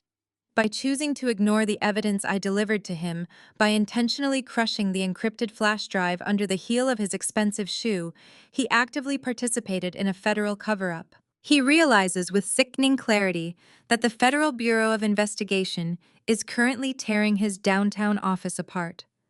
They are seizing his corporate servers, boxing up his physical hard drives, and freezing the multi-million-dollar portfolios of his high-profile athletic clients. When the federal forensic accountants realize Marcus was formally warned about the offshore routing and chose to look the other way, the Securities and Exchange Commission will permanently revoke his financial licenses. He is going to lose his firm, his reputation, and quite possibly his freedom, all because he could not stomach the idea of bruising his mother's fragile ego. I push my chair back and stand up. The sharp click of my heels on the hardwood floor causes Marcus to flinch. I walk slowly around the massive conference table until I am standing directly over him. He refuses to look up at me. He keeps his eyes glued to the carpet, completely stripped of the towering patriarchal authority he tried to wield over me for 5 years. I look down at the man I once thought I would spend the rest of my life with. I feel absolutely no pity. I gave you the USB, I say, my voice steady and echoing clearly in the cavernous room. I gave you a chance to be a man, a father, and a professional. You had the evidence in your hands. You could have marched straight to the authorities, filed a formal complaint against Bradley, and saved your firm from this federal raid. I gave you the opportunity to protect your son and your legacy. Instead, you chose to be your mother's puppet. You chose to protect a racist thief because you were too terrified of what the Atlanta socialites might whisper behind your back at the next charity dinner. This is the cost of your pride, Marcus. You traded your entire life for a lie. Marcus finally looks up at me. Tears are welling in his eyes, tracking through the sweat on his face. He opens his mouth desperately, trying to formulate an excuse, begging me to call my cybersecurity team and somehow make this stop. I cut him off immediately. I remind him that he was the one who threatened to strip me of my child and freeze my assets just 45 minutes ago. I tell him he dug this grave with his own 2 hands, and now he gets to lie in it. Patricia Caldwell, my attorney, snaps her briefcase shut. She stands beside me, her posture radiating absolute legal victory. She looks at Marcus and informs him that she will be filing for an emergency sole custody order for Leo by the end of the business day, citing his impending federal indictment as an immediate danger to the child. Marcus drops his head back into his hands, letting out a hollow, defeated groan. On the floor near the entrance, Tasha is still sobbing uncontrollably. Her designer makeup is completely ruined, running in dark streaks down her face. She clutches her expensive silk blouse, mourning the sudden violent death of her perfect suburban illusion. The white knight she constantly bragged about, the tech genius she threw in my face at every family holiday, was nothing but a grifter using her family as an automated teller machine. I walk over and stand a few feet away from my sobbing sister-in-law. I look down at her crumpled form. I tell Tasha that she needs to cancel her premium credit cards immediately. I explain that Bradley did not just steal from Marcus. He was funding his failing technology startup and his luxury car leases by draining the very accounts Tasha relies on for her elite lifestyle. I tell her that when the federal government finishes seizing his assets, she will be lucky if she can afford a bus ticket, let alone the maintenance on that Tesla. Tasha lets out a fresh wail of despair, curling into a tight ball on the floor. At the far end of the table, Vivian suddenly stirs. The hyperventilating and the theatrical gasping stop completely. The sheer narcissistic delusion that governs Vivian's entire existence acts as an emergency override. She cannot process the reality that her son is facing. Federal charges. Her daughter is married to a criminal, and her family is legally destitute. Her brain simply rejects the information. She grips the edge of the mahogany table and forces herself to stand up. She straightens her cashmere sweater and completely ignores the catastrophic wreckage surrounding her. Vivian steps over her sobbing daughter. She walks briskly toward Marcus, grabbing him aggressively by the shoulder and shaking him hard. She tells him to stop crying like a weak child. She demands that he fix his silk tie and stand up straight. The gala, Vivian declares, her voice rising with a frantic, unhinged energy. We still have the Jack and Jill charity gala this Saturday at the house. We must proceed. We cannot cancel. Marcus stares at his mother as if she has sprouted a second head. He tells her the Federal Bureau of Investigation just raided his company. He tells her they have absolutely no money left to pay the caterers, the valet service, or the string quartet. Vivian slaps his shoulder, her eyes wide and manic. She refuses to listen to reason. We must show Atlanta we are unbreakable. She screams, her voice cracking with sheer desperation. All the prominent judges, doctors, and politicians will be there. We will host the event. We will pour the champagne. We will smile and tell everyone that Bradley's arrest is a temporary misunderstanding and that Jada is safely locked away in a psychiatric ward. If we cancel the gala, they will know we are ruined. The Sterling name will survive this. We are hosting that party. I watch Vivian unravel into total delusion. She is clinging to the ghost of her social standing while standing in the ashes of her actual life. She truly believes that hosting a party at the Buckhead estate will somehow erase the federal warrants and the undeniable tax fraud. I do not correct her. I do not remind her that she no longer owns the estate she is planning to use for her grand society event. I look at Patricia and we share a silent mutual understanding. Vivian wants to throw a party for the elite of Atlanta. I am going to let her.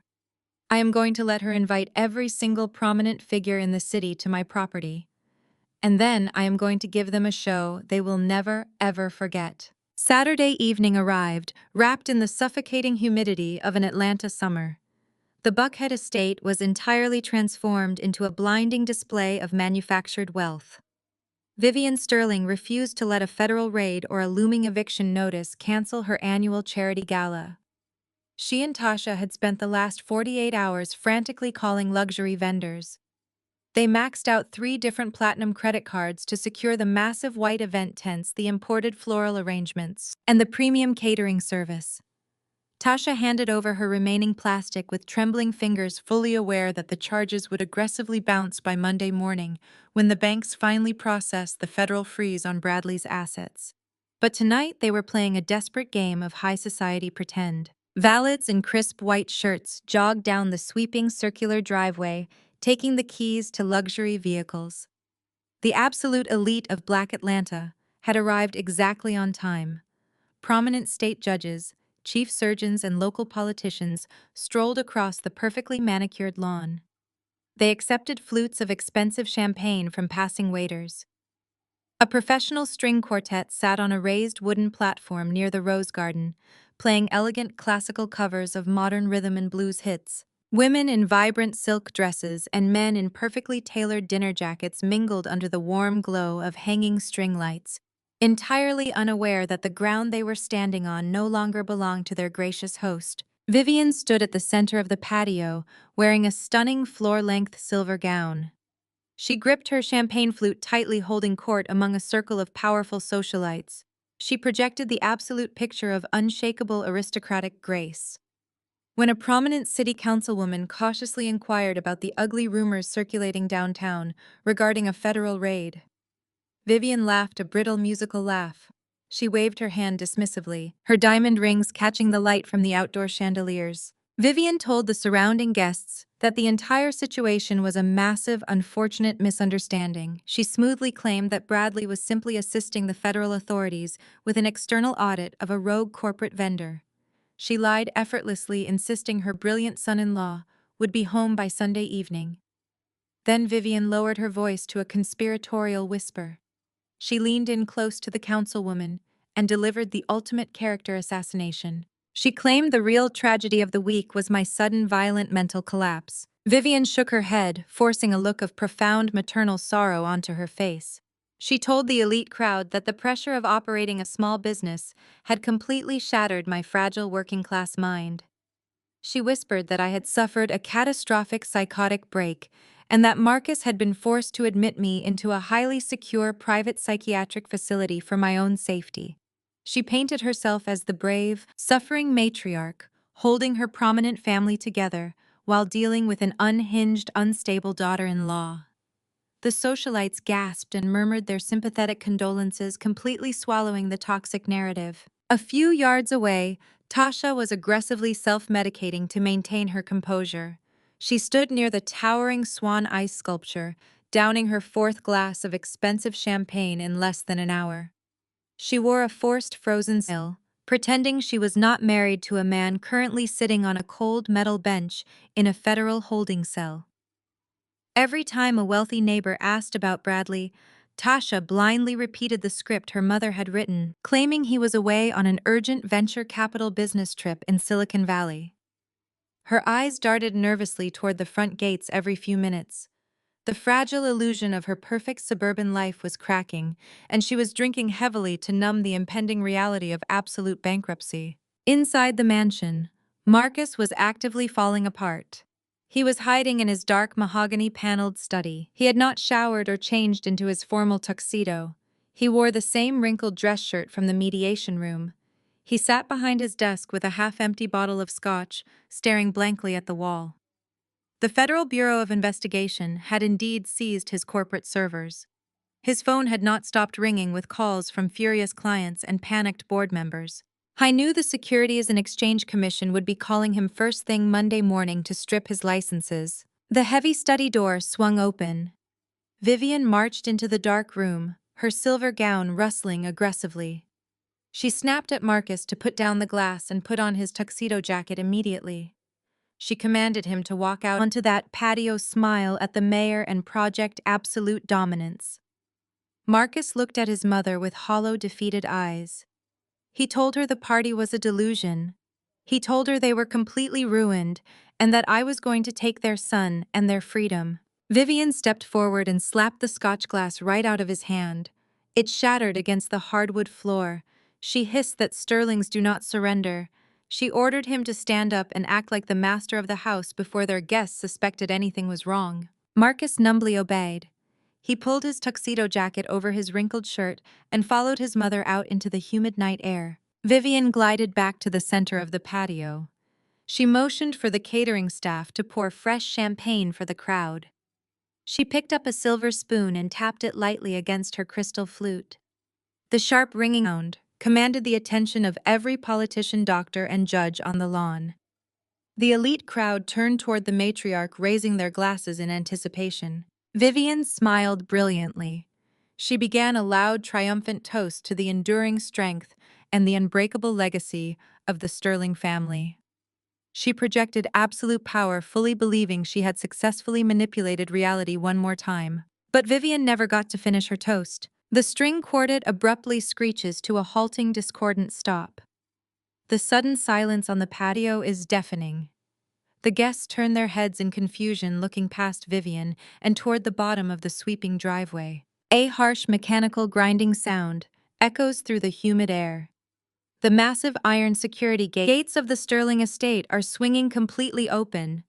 They are not opening to admit another luxury vehicle or a tardy socialite. Bright, blinding flashes of red and blue light violently pierce the darkness, reflecting off the manicured trees and the crystal champagne flutes.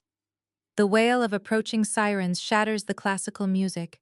The reckoning has officially arrived. Two Fulton County Sheriff Patrol cruisers slowly roll up the sweeping circular driveway. Their flashing lights wash the stunned faces of Atlanta high society in harsh alternating strokes of crimson and blue. The hired caterers freeze with trays of expensive imported appetizers hovering in midair. The prominent city councilwoman takes a cautious step backward, instinctively distancing herself from Vivian. The illusion of the untouchable, Sterling empire evaporates the very second the heavy tires crunch against the gravel. A massive white box truck bearing the bold logo Express Movers lumbers up the driveway right behind the police cruisers. It parks aggressively on the pristine, manicured grass near the main entrance, leaving deep, muddy tire tracks across the perfect lawn Vivian had spent thousands of borrowed dollars to landscape. The classic string quartet that had been playing smooth rhythm and blues covers stutters to a complete and discordant halt.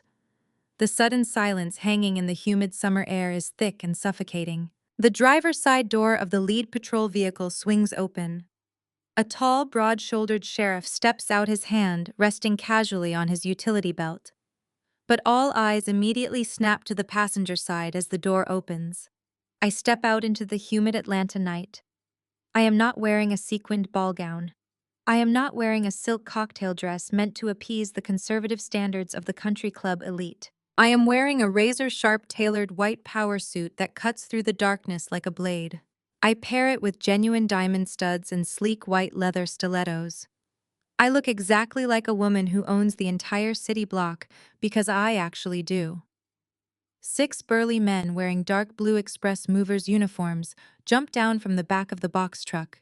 They carry heavy-duty dollies, thick rolls of packing tape, and flattened cardboard boxes. They form a wide, intimidating wedge behind me as I begin my slow, deliberate walk up the driveway. My steps are measured and perfectly calm. Every click of my heels against the pavement signals the end of an era. The whispers erupt instantly among the elite guests. Cell phones are discreetly pulled from designer clutches as prominent doctors and politicians begin recording the spectacle. They recognize me. They know I am the woman Vivian spent the last hour painting as a delusional, psychotic gold digger, safely locked away in a psychiatric ward. Yet here I am, flanked by county law enforcement and a professional eviction crew, looking like a corporate titan executing a hostile takeover. Tasha, who had been desperately downing champagne near the ice sculpture, lets out a loud, horrified gasp. She drops her glass and covers her mouth, backing away into the shadows of the rose garden, trying to hide from the very socialites she desperately wanted to impress. Vivian stands frozen at the center of the patio. The color drains completely from her face. Her perfectly manicured fingers go completely slack. The expensive crystal champagne flute slips from her grasp. It hits the stone patio and shatters into 100 glittering pieces, the expensive alcohol soaking into the hem of her silver gown. For a fraction of a second, stark terror flashes across her eyes. She realizes her ultimate nightmare is unfolding in front of the exact people she spent her entire life trying to impress. The elite society she worships is watching her magnificent downfall in real time. The walls of her manufactured kingdom are collapsing, and she has absolutely nowhere left to hide. She cannot smile her way out of a legal mandate. She cannot use her country club connections to intimidate an armed county official. But Vivian Sterling is a woman entirely fueled by pathological pride. She refuses to accept defeat. The terror instantly morphs into manic, unhinged rage. She aggressively shoves her way through the crowd of wealthy socialites, her silver gown rustling violently. She marches toward the front steps, pointing a shaking, furious finger directly at my face. "You are trespassing!"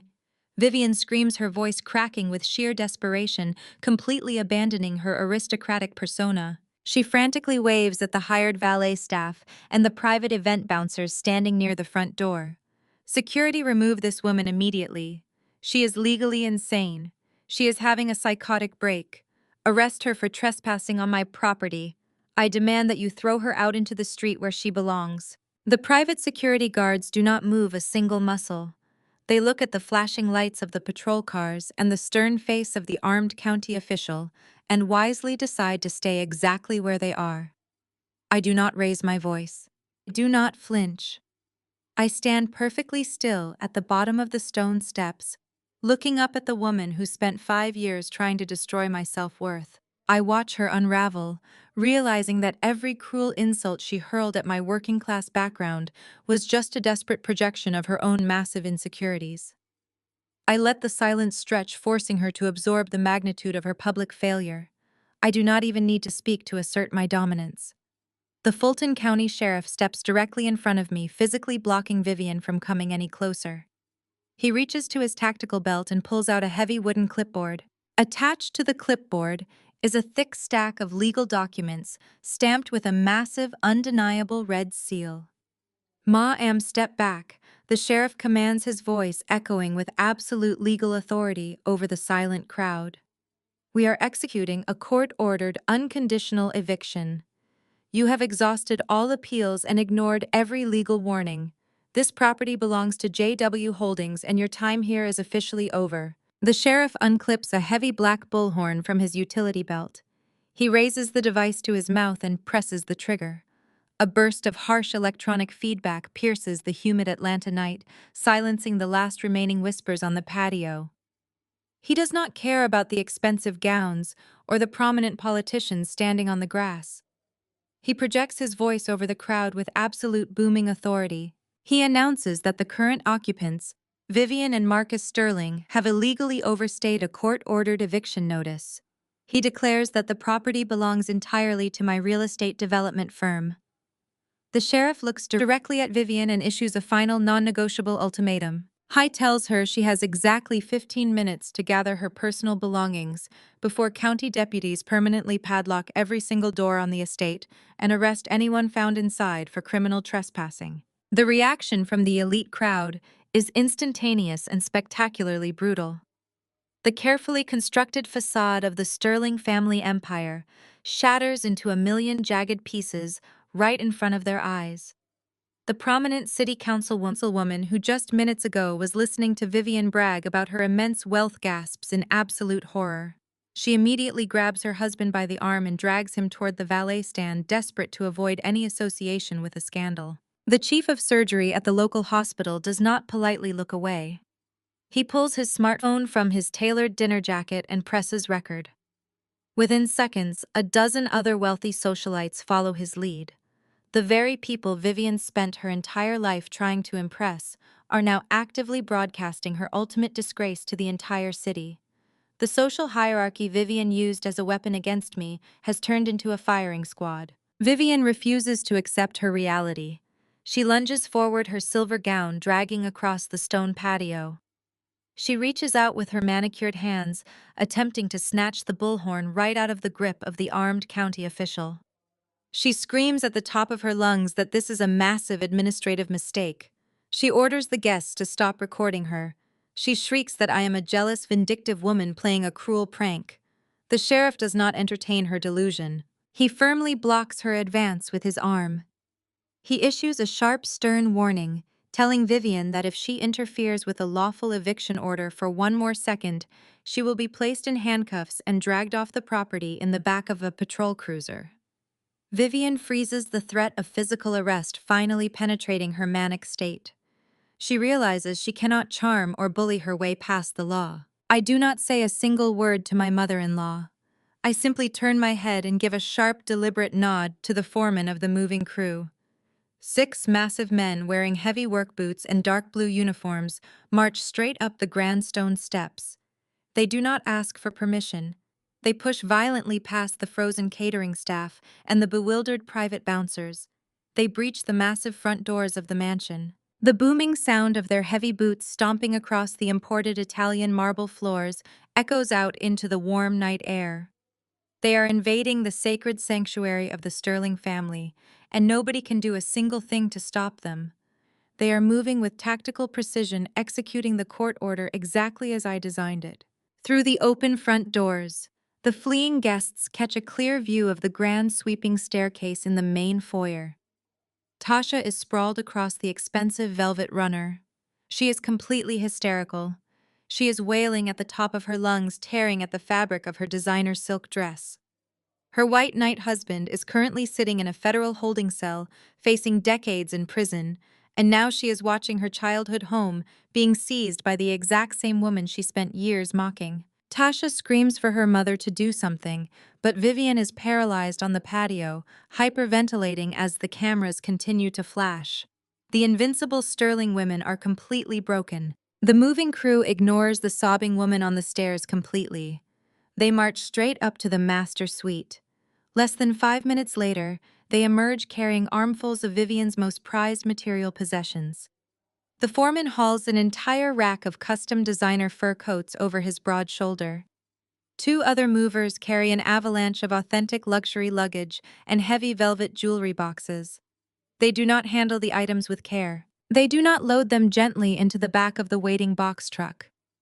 Following my strict legal instructions, the movers march right down the long gravel driveway and dump the bags unceremoniously onto the public concrete sidewalk. Expensive leather bags tumble into the muddy tire tracks. Fur coats spill out onto the dirty streets, soaking up the muddy water from the police cruiser tires. Vivian watches her entire identity hit the pavement. The wealth and status she worshipped above human decency are currently sitting in a pile of garbage on a public curb. Her knees buckle. She drops heavily onto the hard stone patio, sobbing uncontrollably into her hands. The remaining socialites do not rush over to comfort her. They actively step around her, eager to escape the radioactive fallout of a family going bankrupt in real time. The exodus of the Atlanta elite is swift and merciless. They are abandoning the sinking ship, leaving Vivian to drown in the shallow waters of her own toxic pride. There is no pity left in the garden. Just as the final guests are scrambling down the driveway, the heavy mahogany doors of the ground floor study violently swing open. Marcus stumbles out onto the patio. He is a catastrophic mess. His tailored tuxedo jacket is completely unbuttoned and hanging off his shoulders. His expensive silk bow tie is undone, draped loosely around his neck. He clutches a half-empty bottle of premium scotch in his right hand. He has been hiding in the dark, trying to drink away the reality of his impending federal indictment and the complete collapse of his professional career. Marcus blinks heavily against the harsh, blinding glare of the flashing red and blue police lights. He squints through his drunken haze and surveys the absolute devastation of his front lawn. He sees the armed sheriff standing guard. He sees the moving crew tossing his mother's prized possessions onto the filthy street. He sees his elite country club friends running to their cars in sheer disgust. Finally, his bloodshot eyes land on me. I am standing tall and victorious in my crisp white power suit, completely untouched by the chaos. Marcus sways on his feet. The liquor bottle trembles in his grip. He looks at his mother weeping on the ground and then looks back at me. He realizes in one crushing, agonizing moment that his entire fabricated universe has been permanently dismantled right in front of the most powerful people in the city. The heavy glass of the Scotch bottle slips from Marcus's trembling fingers. It hits the stone patio with a sharp, explosive crash, sending amber liquid and glittering shards scattering across the imported tile. Marcus does not even flinch at the sound. His bloodshot eyes are locked entirely on me. Standing at the bottom of his former driveway in my pristine white power suit, I am the living, breathing manifestation of his absolute failure. The crushing weight of his cowardly choices finally breaks him. Marcus stumbles forward. He looks nothing like the arrogant wealth manager who pointed his finger in my face just days ago. His tailored tuxedo jacket hangs off his shoulders like a ragged flag of surrender. His silk bow tie dangles uselessly around his unbuttoned collar. He walks past the fleeing politicians and the whispering doctors. He ignores the moving crew tossing his mother's velvet jewelry boxes onto the dirty sidewalk. He does not even glance at Tasha, who is still weeping hysterically on the grand staircase. Marcus walks down the sweeping stone steps, his expensive Italian leather shoes dragging heavily. He reaches the manicured lawn, the very grass his mother claimed I was not fit to stand on. And right there in front of the Fulton County Sheriff, in front of the remaining Atlanta elite, and in front of the flashing red and blue lights of the patrol cruisers, Marcus Sterling falls entirely to his knees. He hits the damp evening grass with a heavy, pathetic thud. He looks up at me from the dirt. The arrogant pride that fueled his entire existence has been completely vaporized by the threat of federal prison and absolute poverty. Tears stream freely down his face, mixing with the sweat on his cheeks. He reaches out with trembling hands, trying to grab the hem of my tailored trousers, but the sheriff takes a sharp step forward, placing his hand on his utility belt. Marcus freezes, pulling his hands back to his chest. "Jada, please!"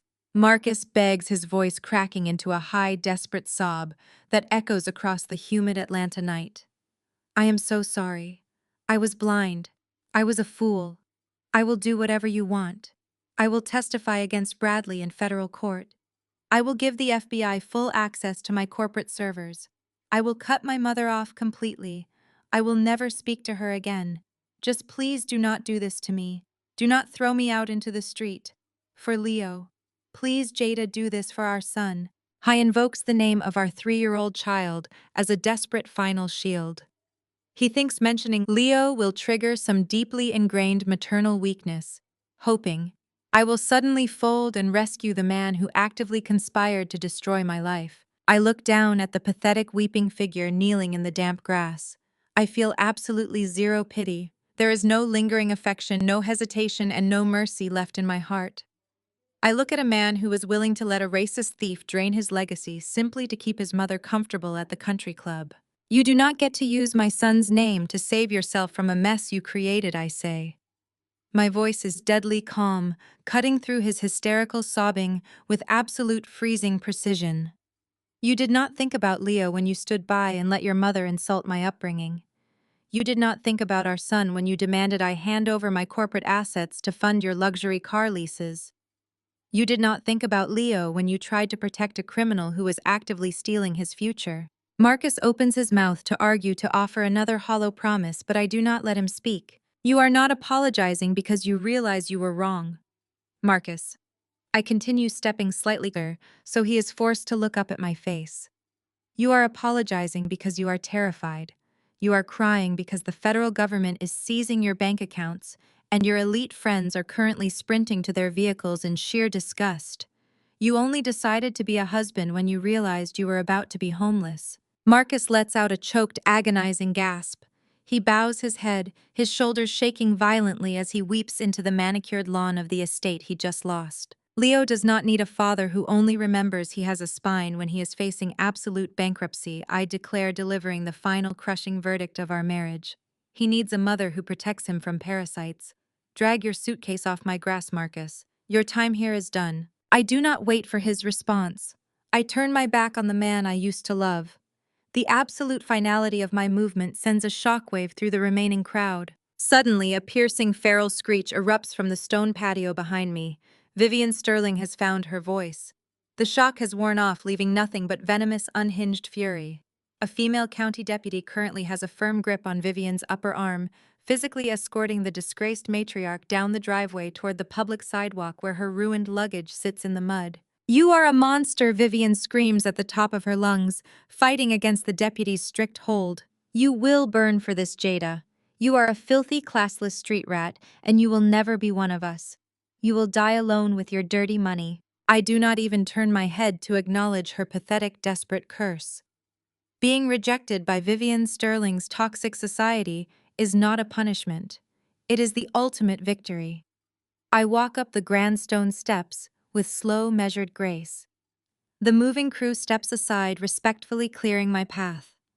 I cross the threshold of the magnificent foyer. The crystal chandelier glows brilliantly above the imported marble floors. This is my property. This is my sanctuary. I reach out and grab the heavy brass handles of the massive oak doors. I look out one last time at the flashing police lights, the scattered designer luggage, the weeping matriarch, and the broken man still kneeling in the grass. I pull the heavy oak doors shut. The solid, thunderous boom echoes through the empty mansion, permanently sealing the Sterling family out of my life forever. 6 months passed since the heavy oak doors of the Buckhead mansion slammed shut, permanently severing the Sterling family from the unearned luxury they worshipped. In the real world, consequences do not care about your country club pedigree or how much you spent on a custom silk tuxedo.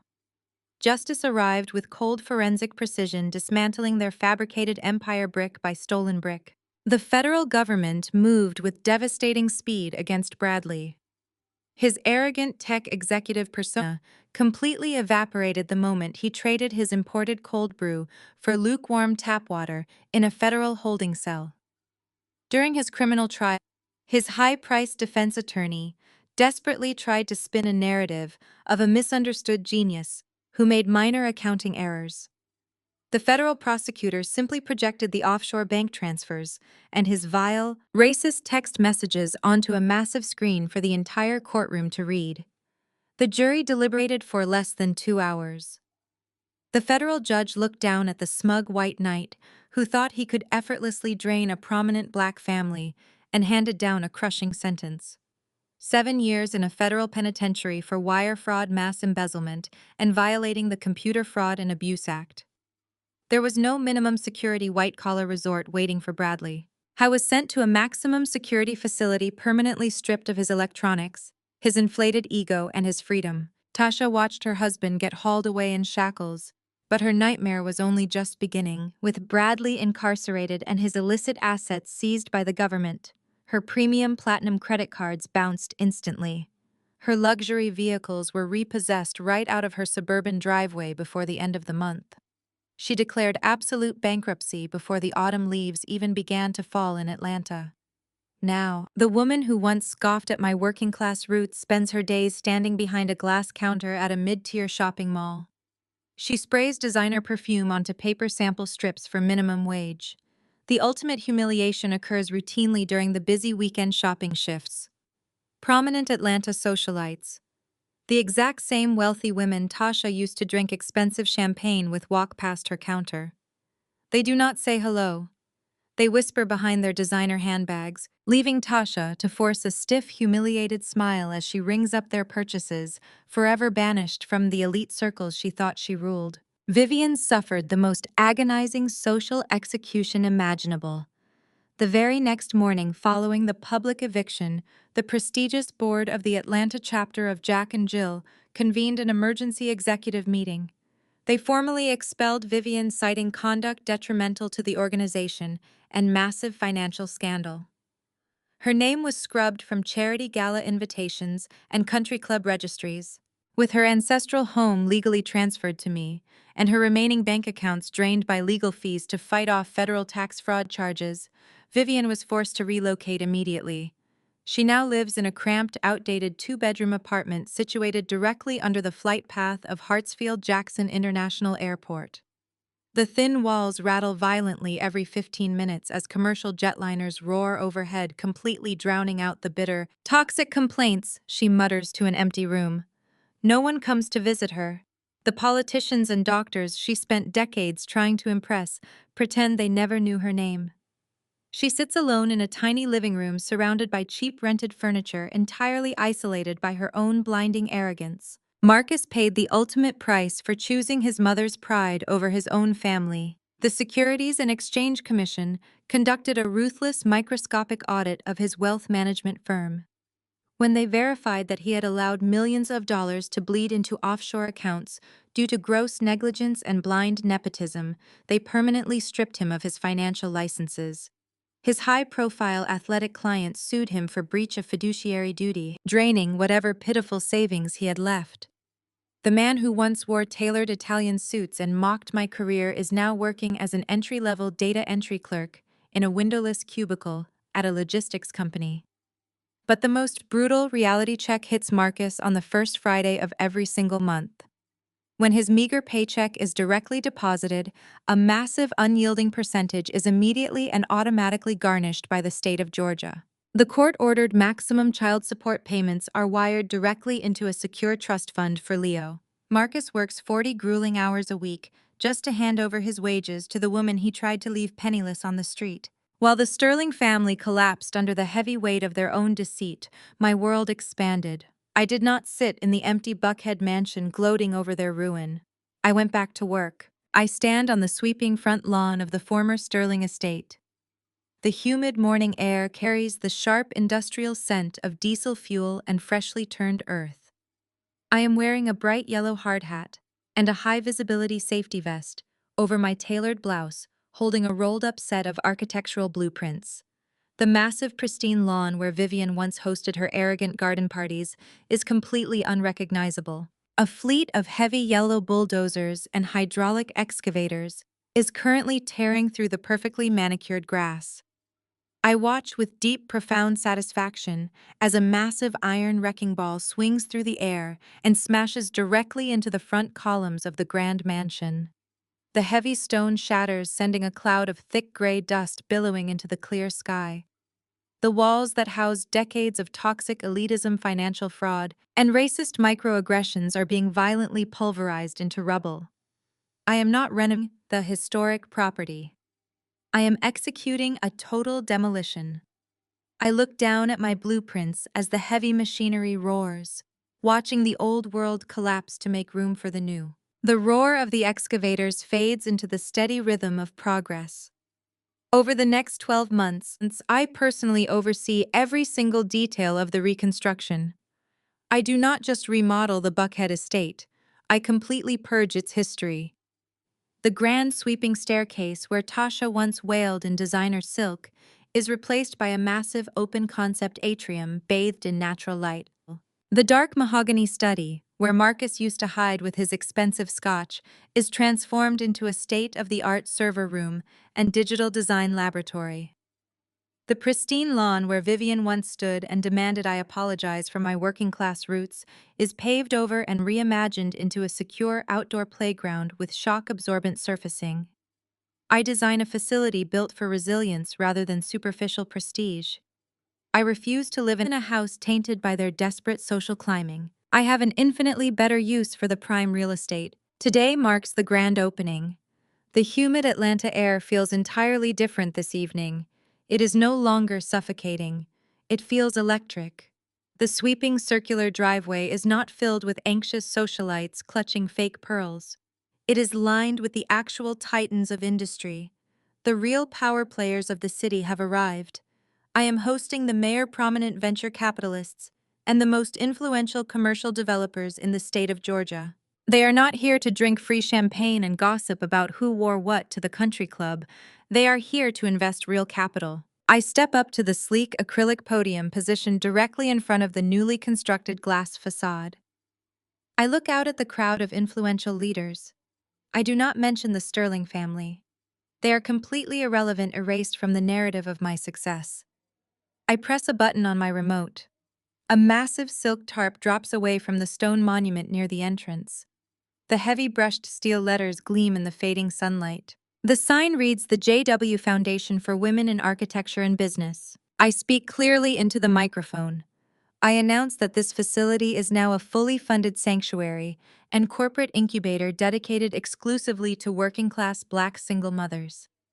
I explain that the foundation provides zero equity seed grants, elite legal counsel, and unrestricted access to enterprise-level technology. I point toward the newly built annex. I tell the investors that the facility includes a fully staffed free on-site daycare, ensuring that no mother ever has to choose between raising her child and building her corporate empire. The crowd erupts into genuine thunderous applause. I see women in the audience wiping away tears of profound validation. I have taken the exact geographical coordinates, where I was told my South Atlanta roots were a permanent stain, and I have transformed it into a fortress that specifically empowers women who look exactly like me. Vivian spent decades trying to gatekeep success, desperately pulling up the ladder behind her to maintain a false sense of superiority. I ripped down her gates entirely and built a 6-lane highway for other women to drive right to the top. The irony is beautifully sharp. The generational wealth Marcus and Bradley tried to steal from me is now permanently shielded in a trust that will generate millions of dollars for marginalized women for the next century. The inauguration reception carries on into the warm evening. I step away from the podium and mingle with the investors, securing 3 new corporate partnerships in less than an hour. The energy is purely collaborative, stripped of the toxic competitive vanity that once suffocated these grounds. I watch as several young mothers, the inaugural cohort of our incubator program, excitedly review architectural blueprints on the digital drafting tables. They are holding their heads high, completely unbothered by the kind of elitist judgment that once governed this zip code. I glance toward the secure playground area. My heart swells with an overwhelming sense of peace. Leo is 3 years old, happy, energetic, and completely thriving. He is running across the soft rubber turf, laughing loudly, as he chases a bright red soccer ball with the children of the foundation staff. He is entirely safe. He will never have to learn how to shrink his personality to appease a fragile patriarch. He will never be taught that his worth is tied to a country club membership or a designer label. He is growing up surrounded by strong, brilliant women who build actual empires with their own hands. The sun begins its slow descent below the Atlanta skyline, casting a brilliant wash of gold and fiery orange across the glass walls of the foundation. The formal presentations are over. My executive team takes over the networking reception. I walk over to a quiet wooden bench located near the central courtyard. I reach down and unbuckle the ankle straps of my pristine white leather stilettos. I slip them off and slide my tired feet into a pair of incredibly comfortable, soft leather driving loafers. I do not need to suffer for the sake of appearances anymore. Comfort is a luxury I have earned. I walk over to the playground and scoop Leo up into my arms. He giggles and wraps his small arms tightly around my neck, smelling like sunshine and fresh air. We walk together down the long, newly repaved driveway. Parked at the very end of the pathway, gleaming flawlessly under the warm sunset, is the exact same sleek black Porsche Panamera. It is the same car Vivian desperately chased down the driveway. It is the same car Marcus arrogantly demanded I leave behind. I open the heavy rear door and carefully strap Leo into his secure car seat, handing him his favorite toy building blocks. I close his door with a solid, satisfying thud. I walk around the sleek exterior to the driver's side and slide behind the smooth leather steering wheel. I press the ignition button. The powerful engine roars to life, a deep, resonant, and undeniable growl that vibrates through the entire chassis of the luxury vehicle. I reach up and adjust the rearview mirror. I look at my own reflection. There is no stress, no fear, and absolutely no hesitation in my dark eyes. I see a woman who completely owns her destiny. I shift the electronic gear into drive. I press the accelerator and the Porsche glides smoothly away from the curb. I steer out onto the open highway, driving straight into the golden Atlanta sunset, completely and unapologetically free. The ultimate lesson from this ordeal is that your worth is never determined by people who are committed to misunderstanding you. Blood does not always guarantee loyalty, and proximity to high society definitely does not equal good character. When you build your own foundation with integrity and relentless hard work, you never have to tolerate abuse disguised as family tradition. True power comes from recognizing toxic environments, setting absolute boundaries, and refusing to shrink yourself to protect the fragile egos of arrogant people. You must protect your peace because the right people will always celebrate your success instead of trying to destroy it. Have you ever had to walk away from a toxic environment to protect your own peace and build your own empire?